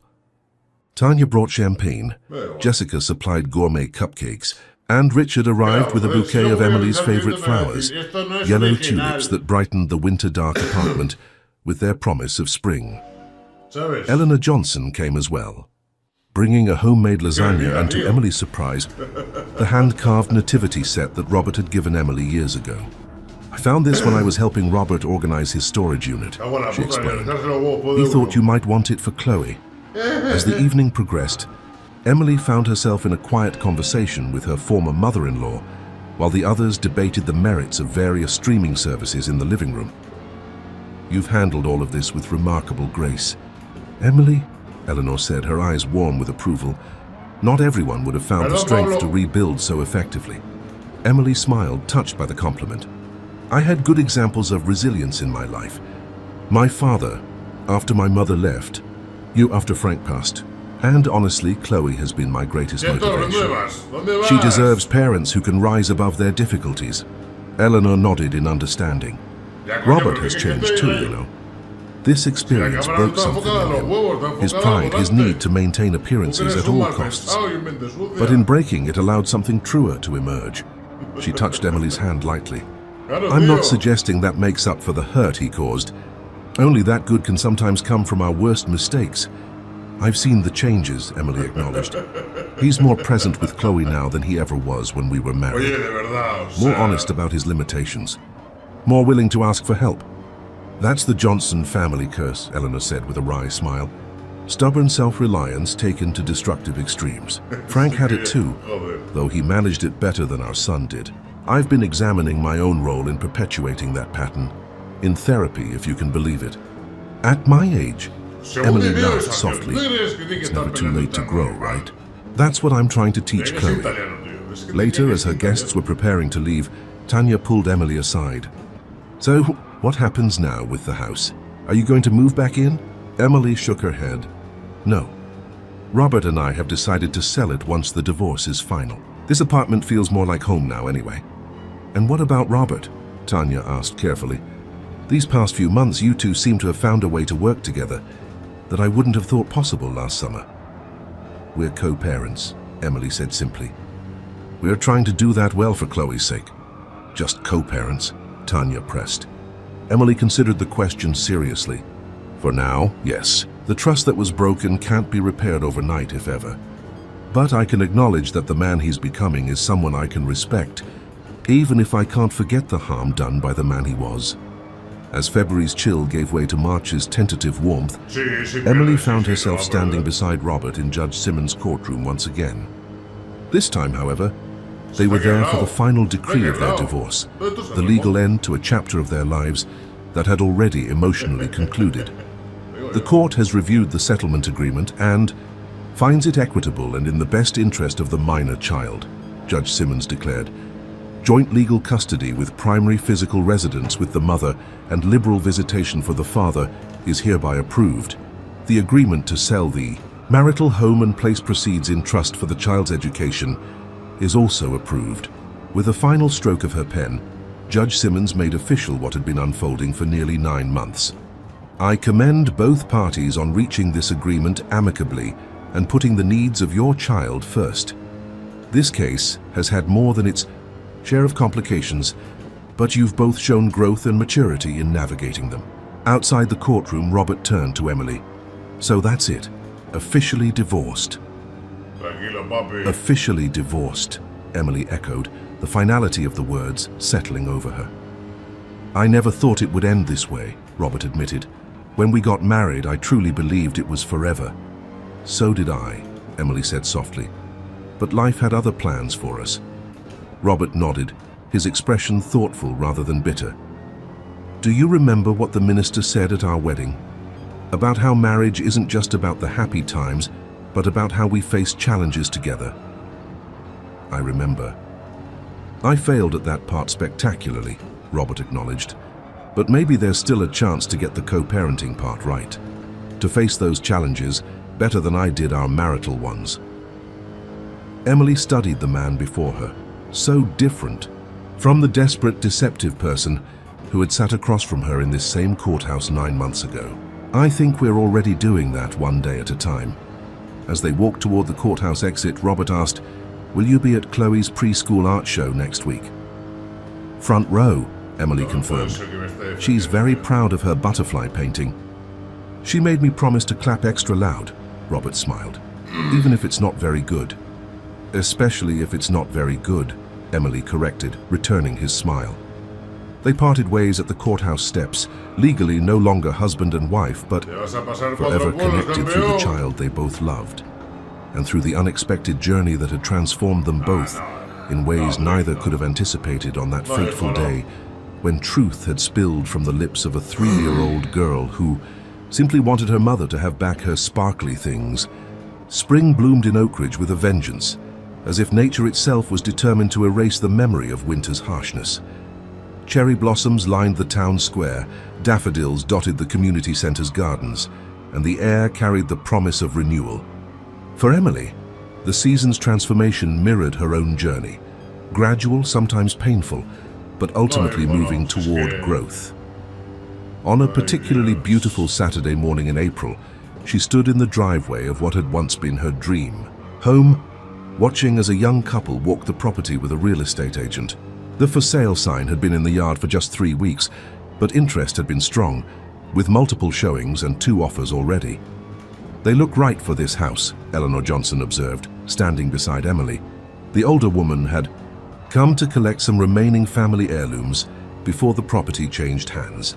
Young, full of plans, probably see themselves raising children here. Emily nodded, feeling a bittersweet pang as the woman, clearly pregnant beneath her flowing spring dress, paused to admire the blooming magnolia tree that Emily had planted shortly after they bought the house. I hope they'll be happy here. Places hold the energy we bring to them, Eleanor mused. This was a good house for many years. The difficulties at the end don't erase that. The wisdom in Eleanor's perspective struck Emily. Despite everything that had happened, there had been joy within these walls. Chloe's first steps across the living room floor, holiday gatherings that filled the kitchen with laughter, quiet evenings on the back porch watching fireflies with Robert before their marriage began to fray. As if summoned by her thoughts, Robert's truck pulled into the driveway. He'd been stopping by on weekends to address minor repairs flagged during the home inspection, a loose banister, a leaky faucet, the temperamental garage door opener that had always been his nemesis. How's our prospective buyer looking? He asked, joining Emily and his mother as the real estate agent led the couple to the backyard.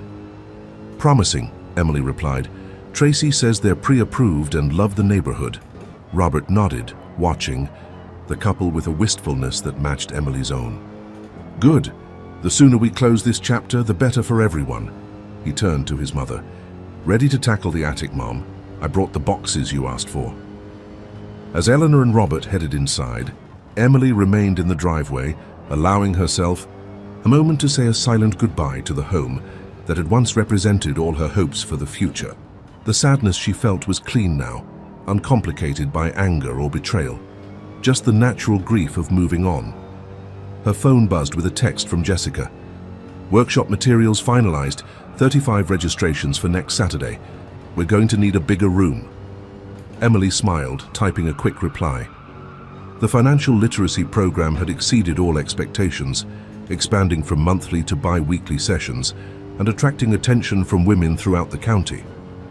What had begun as a small personal mission had evolved into a genuine community resource, with Emily finding her voice as an advocate and educator.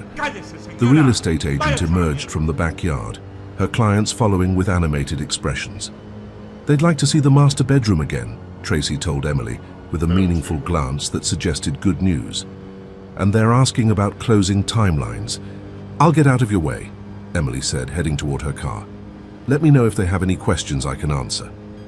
As she drove away from her former home, Emily felt a surprising lightness. The property that had once been the site of so much pain was transforming into an asset for Chloe's future. A college fund that would open doors neither Emily nor Robert had anticipated when they'd first signed the mortgage papers. Her next stop was Tanya's office downtown. Her friend had recently made partner at her law firm and had expanded her practice to include a focus on helping women navigate financial aspects of divorce, inspired, she often said, by Emily's experience. Perfect timing, Tanya greeted her, ushering Emily into a conference room where lunch was laid out. I'm starving, and I have big news. Emily raised an eyebrow, helping herself to a sandwich. Don't keep me in suspense. Remember that proposal? We submitted to the State Bar Association about establishing a pro bono program for women facing financial fraud during divorce. Tanya's eyes sparkled with excitement. It has been approved. Full funding for the pilot program with a dedicated attorney position. Tanya, that's amazing, Emily exclaimed. All those late nights drafting the proposal paid off. It wasn't just the proposal, Tanya said, suddenly serious. It was your story, the way you presented it in that meeting with such clarity and without self-pity. You put a human face on the legal principles we were advocating for. Emily felt a flush of pride at her friend's words. When is the program launching? September. And about that? Tanya hesitated. The committee wants you involved, officially as a paid consultant. They were impressed with the educational materials you developed for Jessica's workshops and think your perspective would be valuable in training the attorneys. The offer caught Emily off guard. Me? I don't have any legal background. But you have lived experience and a gift for translating complicated financial concepts into accessible language. Tanya leaned forward. Think about it, Em. This could be a perfect complement to your community center work. Part-time, flexible hours, meaningful impact. By the time Emily left Tanya's office, her mind was buzzing with possibilities. What had begun as a personal catastrophe was continuing to evolve into unexpected opportunities, not just to rebuild her own life, but to help others facing similar challenges. That evening, as she prepared dinner in her apartment, now fully furnished and decorated to reflect her emerging taste, rather than the compromise aesthetic of her marriage, Chloe sat at the kitchen counter, chattering about her day with Robert. Daddy took me to his workshop, she announced, carefully coloring within the lines of her placemat. He's making a special present, but it's a surprise, so I can't tell you what it is. Is that so? Emily smiled, stirring the pasta sauce. And did you have fun at the workshop? Chloe nodded enthusiastically. Uncle Mike let me use the special pencil that real builders use, and Daddy showed me how to measure twice and cut once. That's a very important rule. Emily's heart warmed at the image of Robert sharing his craft with their daughter.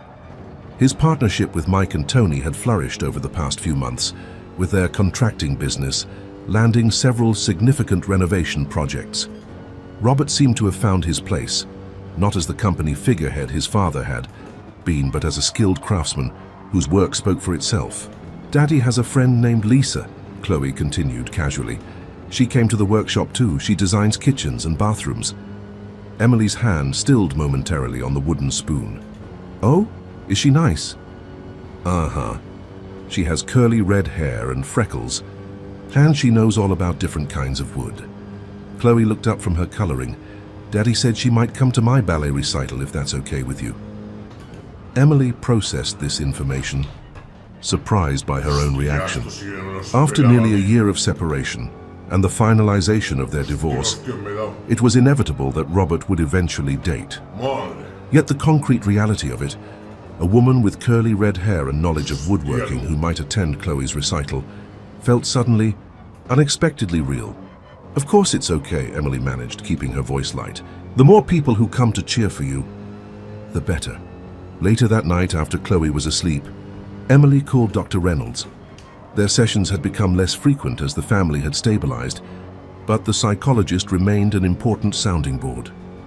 It's perfectly normal to have complex feelings about Robert dating, Dr. Reynolds assured her after Emily explained her unsettled reaction. Even in the most amicable divorces, seeing an ex-partner move on can trigger unexpected emotions. But I don't want him back, Emily clarified, pacing her living room. Our marriage is over for good reason. I've accepted that. Acceptance doesn't mean the absence of feelings, Dr. Reynolds pointed out. It might be helpful to ask yourself what specifically triggered your reaction. Was it concern for Chloe? A sense of being replaced? Perhaps even a reminder that you haven't yet ventured into dating yourself. Emily considered this last suggestion. She had been so focused on stabilizing her life with Chloe, developing her career, and navigating the divorce that romance had seemed an unnecessary complication. Now, with the major legal and financial hurdles behind her, was it time to consider that aspect of her life again? The following Tuesday evening, Emily attended a parent-teacher conference at Chloe's preschool. As she sat in the tiny chair across from Miss Karen, listening to glowing reports of her daughter's progress, she caught sight of a familiar figure in the hallway, Daniel Foster, whose daughter Maddie was in Chloe's class. Daniel was a single father, his wife having relocated to California for work 2 years earlier. Emily had encountered him at numerous school events and had always found him pleasant, a thoughtful, soft-spoken man who coached youth soccer on weekends and apparently made legendary Halloween costumes.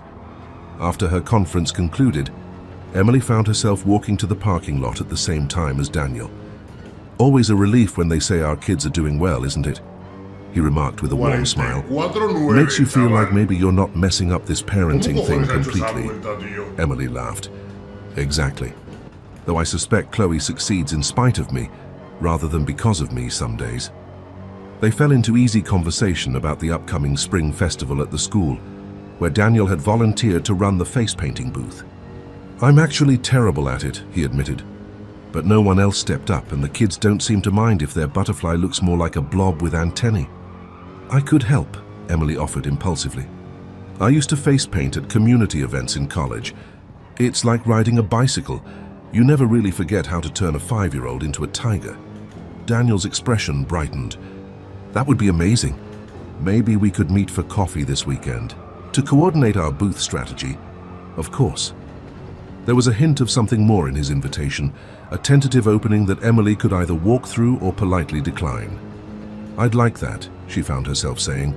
Saturday morning, as Emily drove home, she felt a flutter of something she hadn't experienced in a long time, the simple anticipation of connecting with someone new, someone whose life story hadn't yet intersected with hers in all the complicated ways Robert's had.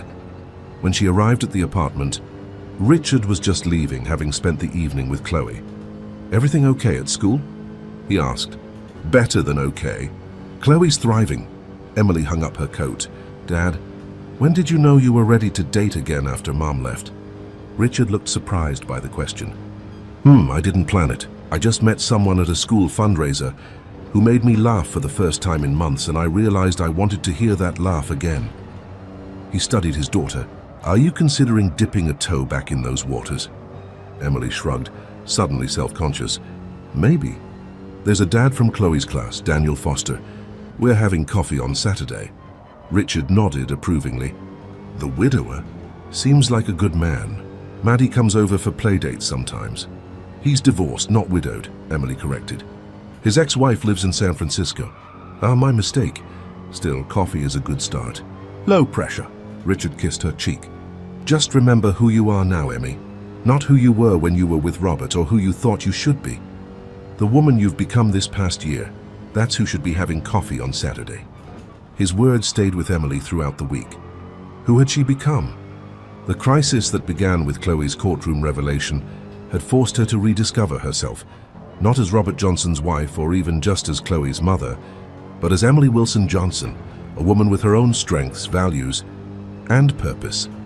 Saturday morning found her at Oak Ridge Coffee Roasters, sharing a table with Daniel Foster, and discovering the easy rhythm of conversation with someone who carried his own past, but wasn't entangled in hers. They talked about their children, their work, he was an environmental engineer with a local firm, and eventually, cautiously, about their failed marriages. Claire and I tried the long-distance thing for a year, Daniel explained, turning his coffee cup in his hands. But eventually, we had to admit her career in California and my roots here were incompatible. Joint custody across the country is challenging, but we make it work. Maddie spends summers and holidays with her mom. That must be difficult, Emily said, impressed by his matter-of-fact acceptance. Daniel nodded. It was brutal at first, but we both love Maddie enough to keep our conflicts away from her. He smiled slightly. What about you? Maddie mentions playdates with Chloe at both your place and her dad's. Emily found herself sharing a condensed version of her journey. The financial deception, the courthouse revelation, the gradual rebuilding of a co-parenting relationship from the ashes of betrayal. To her surprise, telling the story no longer carried the emotional charge it once had. It was simply part of her history now, not the defining narrative of her life. That's quite a journey, Daniel said when she finished. Sounds like you've handled it with remarkable grace. Emily laughed softly. Not always. There were plenty of nights spent crying in the shower so Chloe wouldn't hear. But we got through it. All of us. Including your ex? Including Robert, Emily confirmed. He's not the same person who lied to me. I'm not sure I'll ever fully trust him again, but I respect who he's becoming. Daniel considered this. That's a healthy perspective. Maddie's mom and I never had that kind of betrayal to overcome, but reaching the point of genuine respect took work. He glanced at his watch. Speaking of work, we should probably figure out this face painting booth before I have to pick up Maddie from her swim lesson. They spent the next half hour planning the logistics for the spring festival, their conversation shifting easily between practical details and personal stories. When they finally parted ways in the coffee shop parking lot, Daniel hesitated before asking, "Would you and Chloe like to join Maddie and me for a picnic at Riverside Park next weekend? They're having an outdoor concert. Nothing fancy, just the community band. But the kids could play while we listen." Emily smiled, recognizing the invitation for what it was, not a dramatic leap into romance, but a gentle step toward exploring possibilities. We'd love that. That evening, when Robert dropped Chloe off after their weekend time together, Emily noticed he seemed unusually nervous. "Is everything okay?" she asked as Chloe ran inside to show Richard a birdhouse they had built together. "Everything's fine," Robert assured her. There's something I wanted to talk to you about." He took a breath. "I've been seeing someone. Her name is Lisa Donovan. She's an interior designer who works with our contracting company." Emily nodded, Chloe's casual mention of the red-haired woman now confirmed. Chloe mentioned meeting her. "It's fairly new," Robert continued, "but it's becoming significant enough that I wanted you to hear about it directly from me, not through Chloe or community gossip." The consideration in this gesture, his awareness of how such news might affect her, touched Emily unexpectedly. "I appreciate that, Robert. Lisa understands our situation," he added. "She knows that Chloe is my priority and that co-parenting with you comes first. But she'd like to attend Chloe's ballet recital next month, if that wouldn't make you uncomfortable."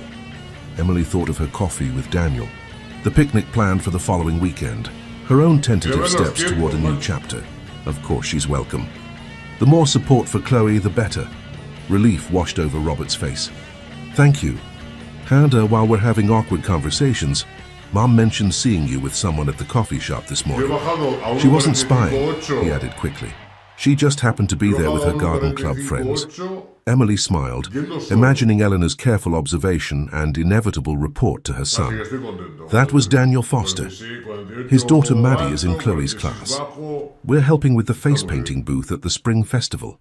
Robert nodded, processing this information with what appeared to be genuine goodwill. Good, that's good.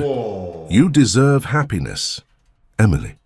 As she watched him drive away, Emily was struck by the strangeness of their situation.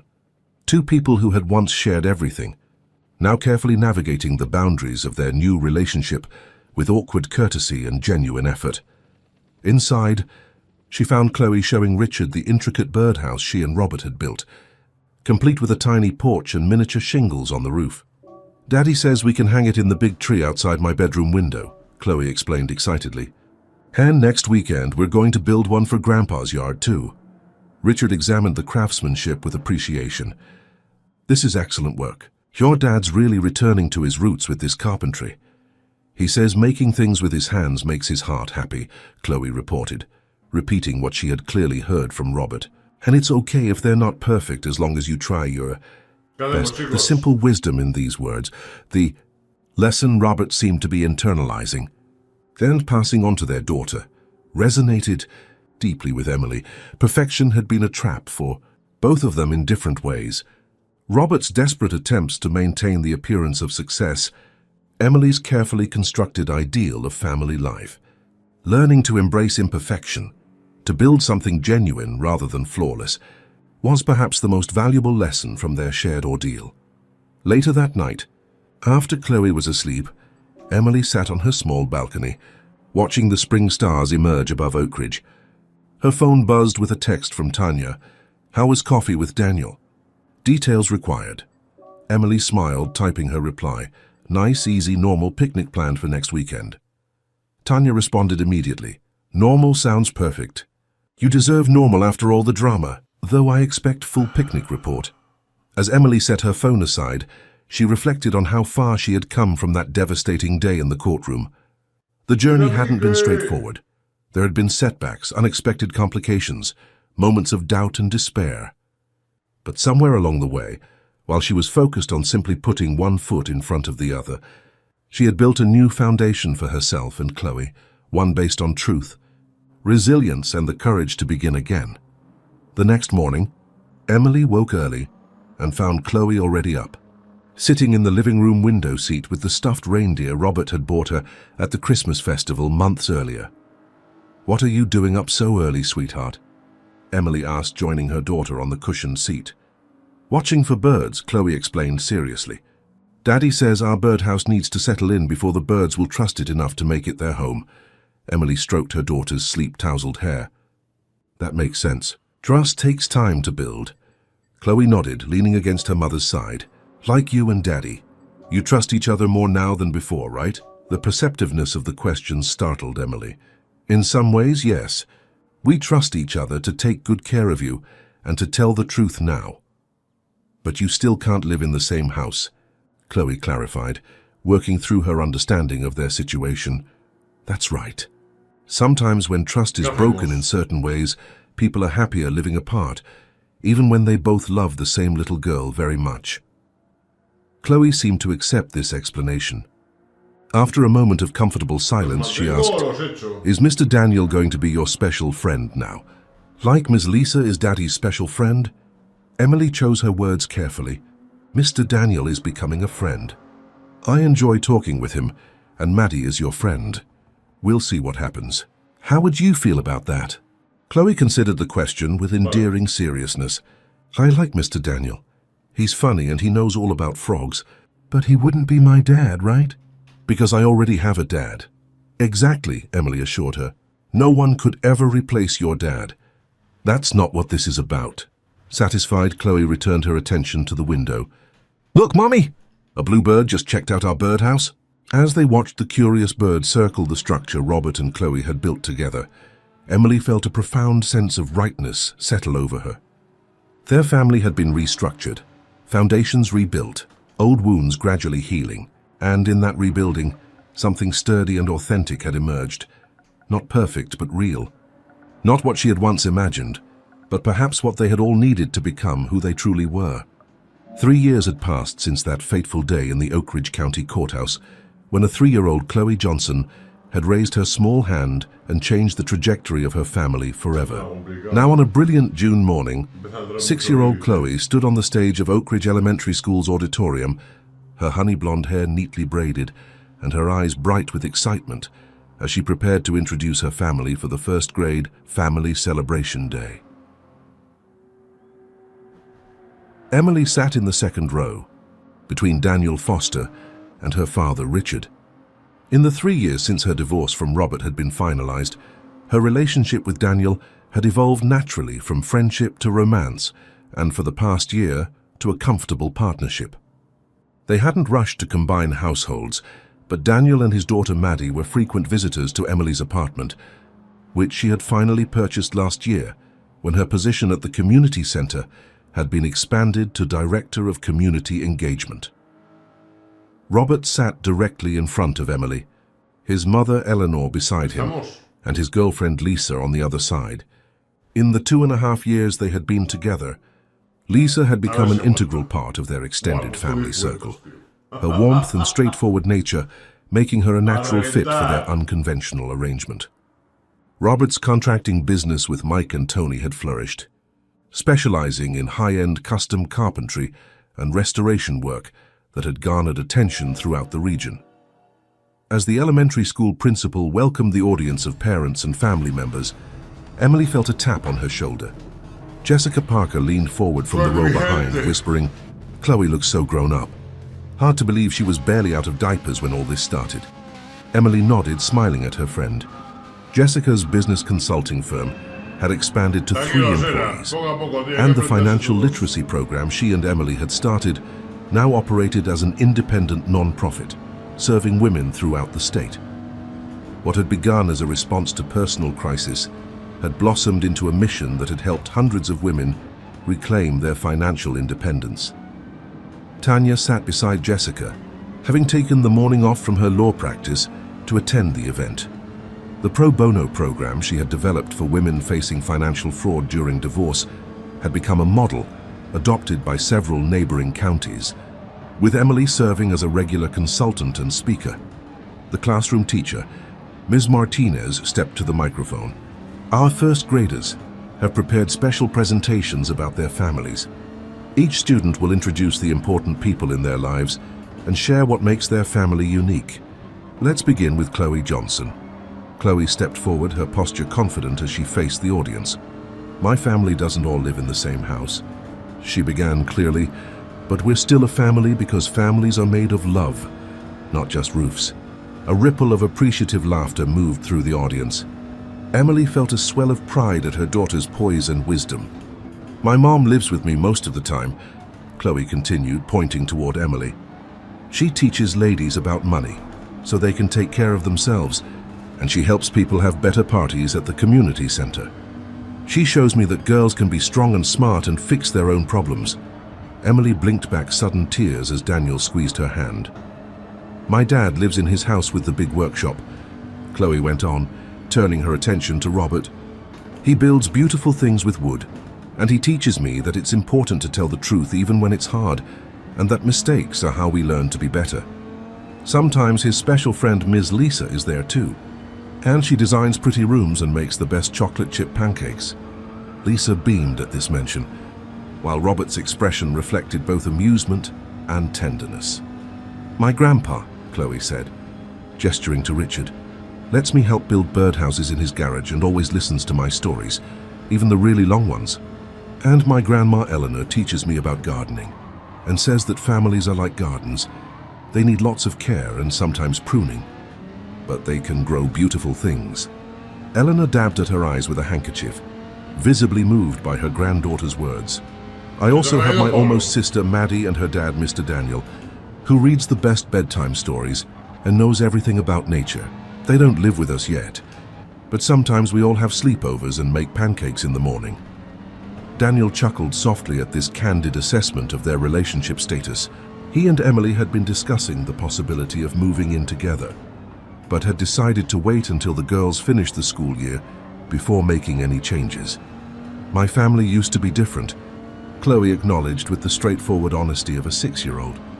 When I was little, I told a big truth in a courtroom and lots of grown-up problems happened. I was scared sometimes, but my mom and dad both told me it wasn't my fault. And that truth is always important even when it's hard.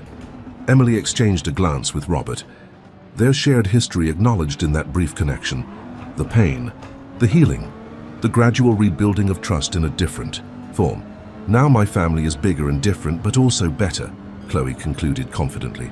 Because everyone is more honest and happy, and I get to have lots of people who love me. My dad says sometimes things have to break all the way down, so you can build them back stronger. Like when he fixes old furniture. My mom says family isn't what it looks like from outside. It's how it feels on the inside. As Chloe returned to her seat among her classmates to enthusiastic applause, Emily found herself reflecting on the journey that had brought them to this moment. From the devastation of betrayal to the patient work of rebuilding, from the awkwardness of early co-parenting to the comfortable rhythm they had now established, it had been a transformation none of them could have imagined on that day in the courtroom 3 years ago. After the ceremony, the families gathered in the school cafeteria for refreshments. Chloe and Maddie darted between the adults, proud of their presentations and excited for the approaching summer vacation. Emily found herself standing with Robert near the punch bowl, watching their daughter. She was amazing up there, Robert said, his pride evident. So poised and articulate, Emily nodded. She's always had a gift for speaking her truth. Even at 3, Robert smiled ruefully. Thank God for that. Who knows how much longer I would have continued down that path if she hadn't blown the whistle on me. You might have figured it out eventually, Emily offered generously. Maybe, but probably not before doing even more damage. Robert's expression grew serious. I've been meaning to tell you, we're working on a restoration project for the old Preston mansion on Oak Street. The new owners want to convert it to a women's resource center. When I mentioned your work with the financial literacy program, they asked if you might be interested in consulting on the design of the educational spaces. Emily was touched by the professional referral. I'd love to. That building has such potential, and the location is perfect for outreach. That's what I told them. Lisa's handling the interior design, but she suggested we bring you in early to make sure the functionality matches your programming needs. Robert hesitated. It's a significant project, could lead to more visibility for your program. This thoughtful consideration of her professional goals, so different from the dismissive attitude Robert had sometimes shown toward her work during their marriage, was yet another marker of how far they had both come. Thank you, Emily said sincerely. That means a lot. As Daniel approached with cups of punch for them, Robert nodded a greeting and excused himself to join Lisa, who was chatting with Eleanor and Richard nearby. Emily noticed with amusement that her father and former mother-in-law had developed a warm friendship over the past few years, united by their shared devotion to Chloe and their involvement in the garden club at the community center. Successful event, Daniel observed, handing Emily a cup. Chloe was eloquent as usual, though I'm not sure the entire school needed to know about our pancake sleepovers. Emily laughed, kids and their boundless honesty. Maddie was wonderful too. Her presentation about blended families was so thoughtful. Daniel smiled. She's been working on that "When are we all going to live together" campaign for months now. Pretty persuasive, isn't she? Very, Emily agreed, her eyes meeting his with warmth. Good thing I was already convinced. They had decided the previous week that they would begin house hunting after the school year ended, looking for a place with enough room for all 4 of them and close enough to Robert's home to maintain Chloe's custody schedule without disruption. It was a big step, but one that felt right after 3 years of careful relationship building. Across the cafeteria, Emily spotted Jessica, deep in conversation with Chloe's teacher, Ms. Martinez. When Jessica caught her eye and beckoned, Emily excused herself to Daniel and made her way over. Emily, I was just telling Ms. Martinez about our summer financial literacy workshop for educators, Jessica explained. She's interested in incorporating some of the basic concepts into the first-grade math curriculum. That's a wonderful idea, Emily enthused. We've been wanting to develop age-appropriate materials for elementary students. As the 3 women discussed possibilities, Emily marveled at how organically her personal experience had evolved into professional purpose. The financial literacy program that had begun as a way to help women like herself had expanded its mission to include preventative education, teaching financial independence and awareness from an early age. The conversation was interrupted when Chloe appeared at Emily's side, tugging at her hand. "Mummy, can we go to the park after this? Daddy said he could come too and bring the kites we made in his workshop. And Grandpa and Grandma want to come, and Maddie and Mr. Daniel too. Like a family picnic, but with all our family." Emily smiled at her daughter's enthusiasm. "I think that sounds perfect, sweetheart. Why don't you go ask Ms. Lisa if she wants to join us too?" As Chloe dashed off on her mission, Ms. Martinez regarded Emily with admiration. "She's a remarkable child, so emotionally intelligent and secure, despite having what some might consider a complicated family situation." "She is remarkable," Emily agreed. "But I think it's partly because we've all been honest with her. Appropriate to her age, of course. Children are incredibly resilient when they're surrounded by truth and love, even if the structure doesn't match the traditional model." Later that afternoon, Emily sat on a blanket at Riverside Park, watching as Robert and Daniel helped the girls launch the handcrafted kites into the June sky. Despite their different temperaments and backgrounds, the two men had gradually developed a respectful relationship centered on their shared commitment to the children's well-being. It hadn't always been easy. There had been moments of tension and awkwardness, but they had worked through them with maturity that still sometimes surprised Emily. Lisa settled on the blanket beside her, offering a container of strawberries. "Those kites are engineering marvels."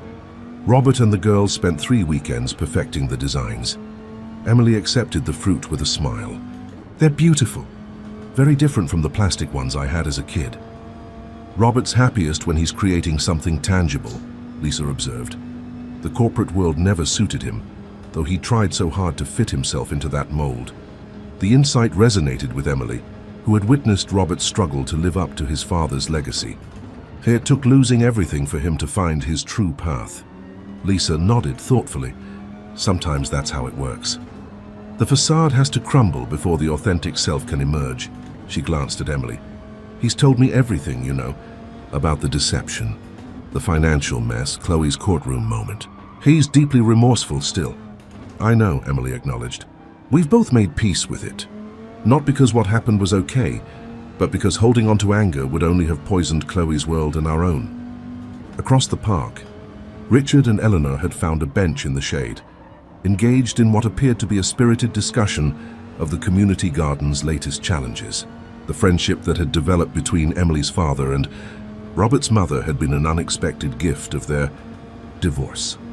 Two people who might never have connected deeply, if not for the crisis that had forced them to support their children through difficult times. Tanya approached the blanket, returning from a phone call with her office. "Sorry about that. Even on Saturdays, the legal emergencies don't stop." She settled beside Emily. "You know, watching all this," she gestured toward the flying kites, the conversing grandparents, "the easy interaction between current and former partners, it's pretty remarkable. Most of my divorce clients can barely manage a civil handoff in a McDonald's parking lot 3 years post-decree." "We had good guidance," Emily said, thinking of Dr. Reynolds' patient counseling in those early months. "And a powerful motivation." Her eyes followed Chloe's movements as the little girl ran across the grass, her face tilted toward her soaring kite. Jessica joined them, balancing paper cups of lemonade from the park's concession stand. "Speaking of guidance, I've been meaning to tell you, the State Women's Commission has approved funding for our financial literacy curriculum to be distributed to community colleges statewide. They want us to conduct train-the-trainer sessions this fall."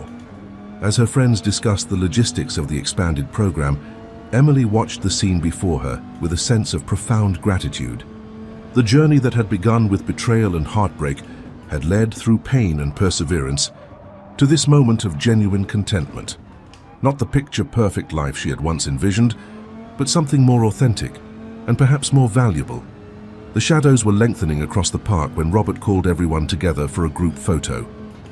As they arranged themselves, children in front, adults behind, grandparents seated on the bench, Emily found herself standing between Daniel and Robert, their extended, blended family unit captured in a moment of harmony that had been hard-won through years of effort and growth. "Everyone say, family," Robert instructed, setting the camera timer before rushing to join the group. "Family," they chorused as the shutter clicked. Later that evening, after the park outing had concluded and they had returned to Emily's apartment for pizza, Chloe approached her mother with a serious expression. "Mommy, can I ask you something important?" "Of course, sweetheart," Emily replied, setting aside the plates she was clearing from the coffee table. "Today at school, when I told about the courtroom and the big truth I said when I was little," Chloe began, her brow furrowed in concentration, "I remembered something I've been wondering about." Emily sat down, giving her daughter her full attention. "What is it?" "When I told about Daddy hiding your sparkly things, everyone got really upset.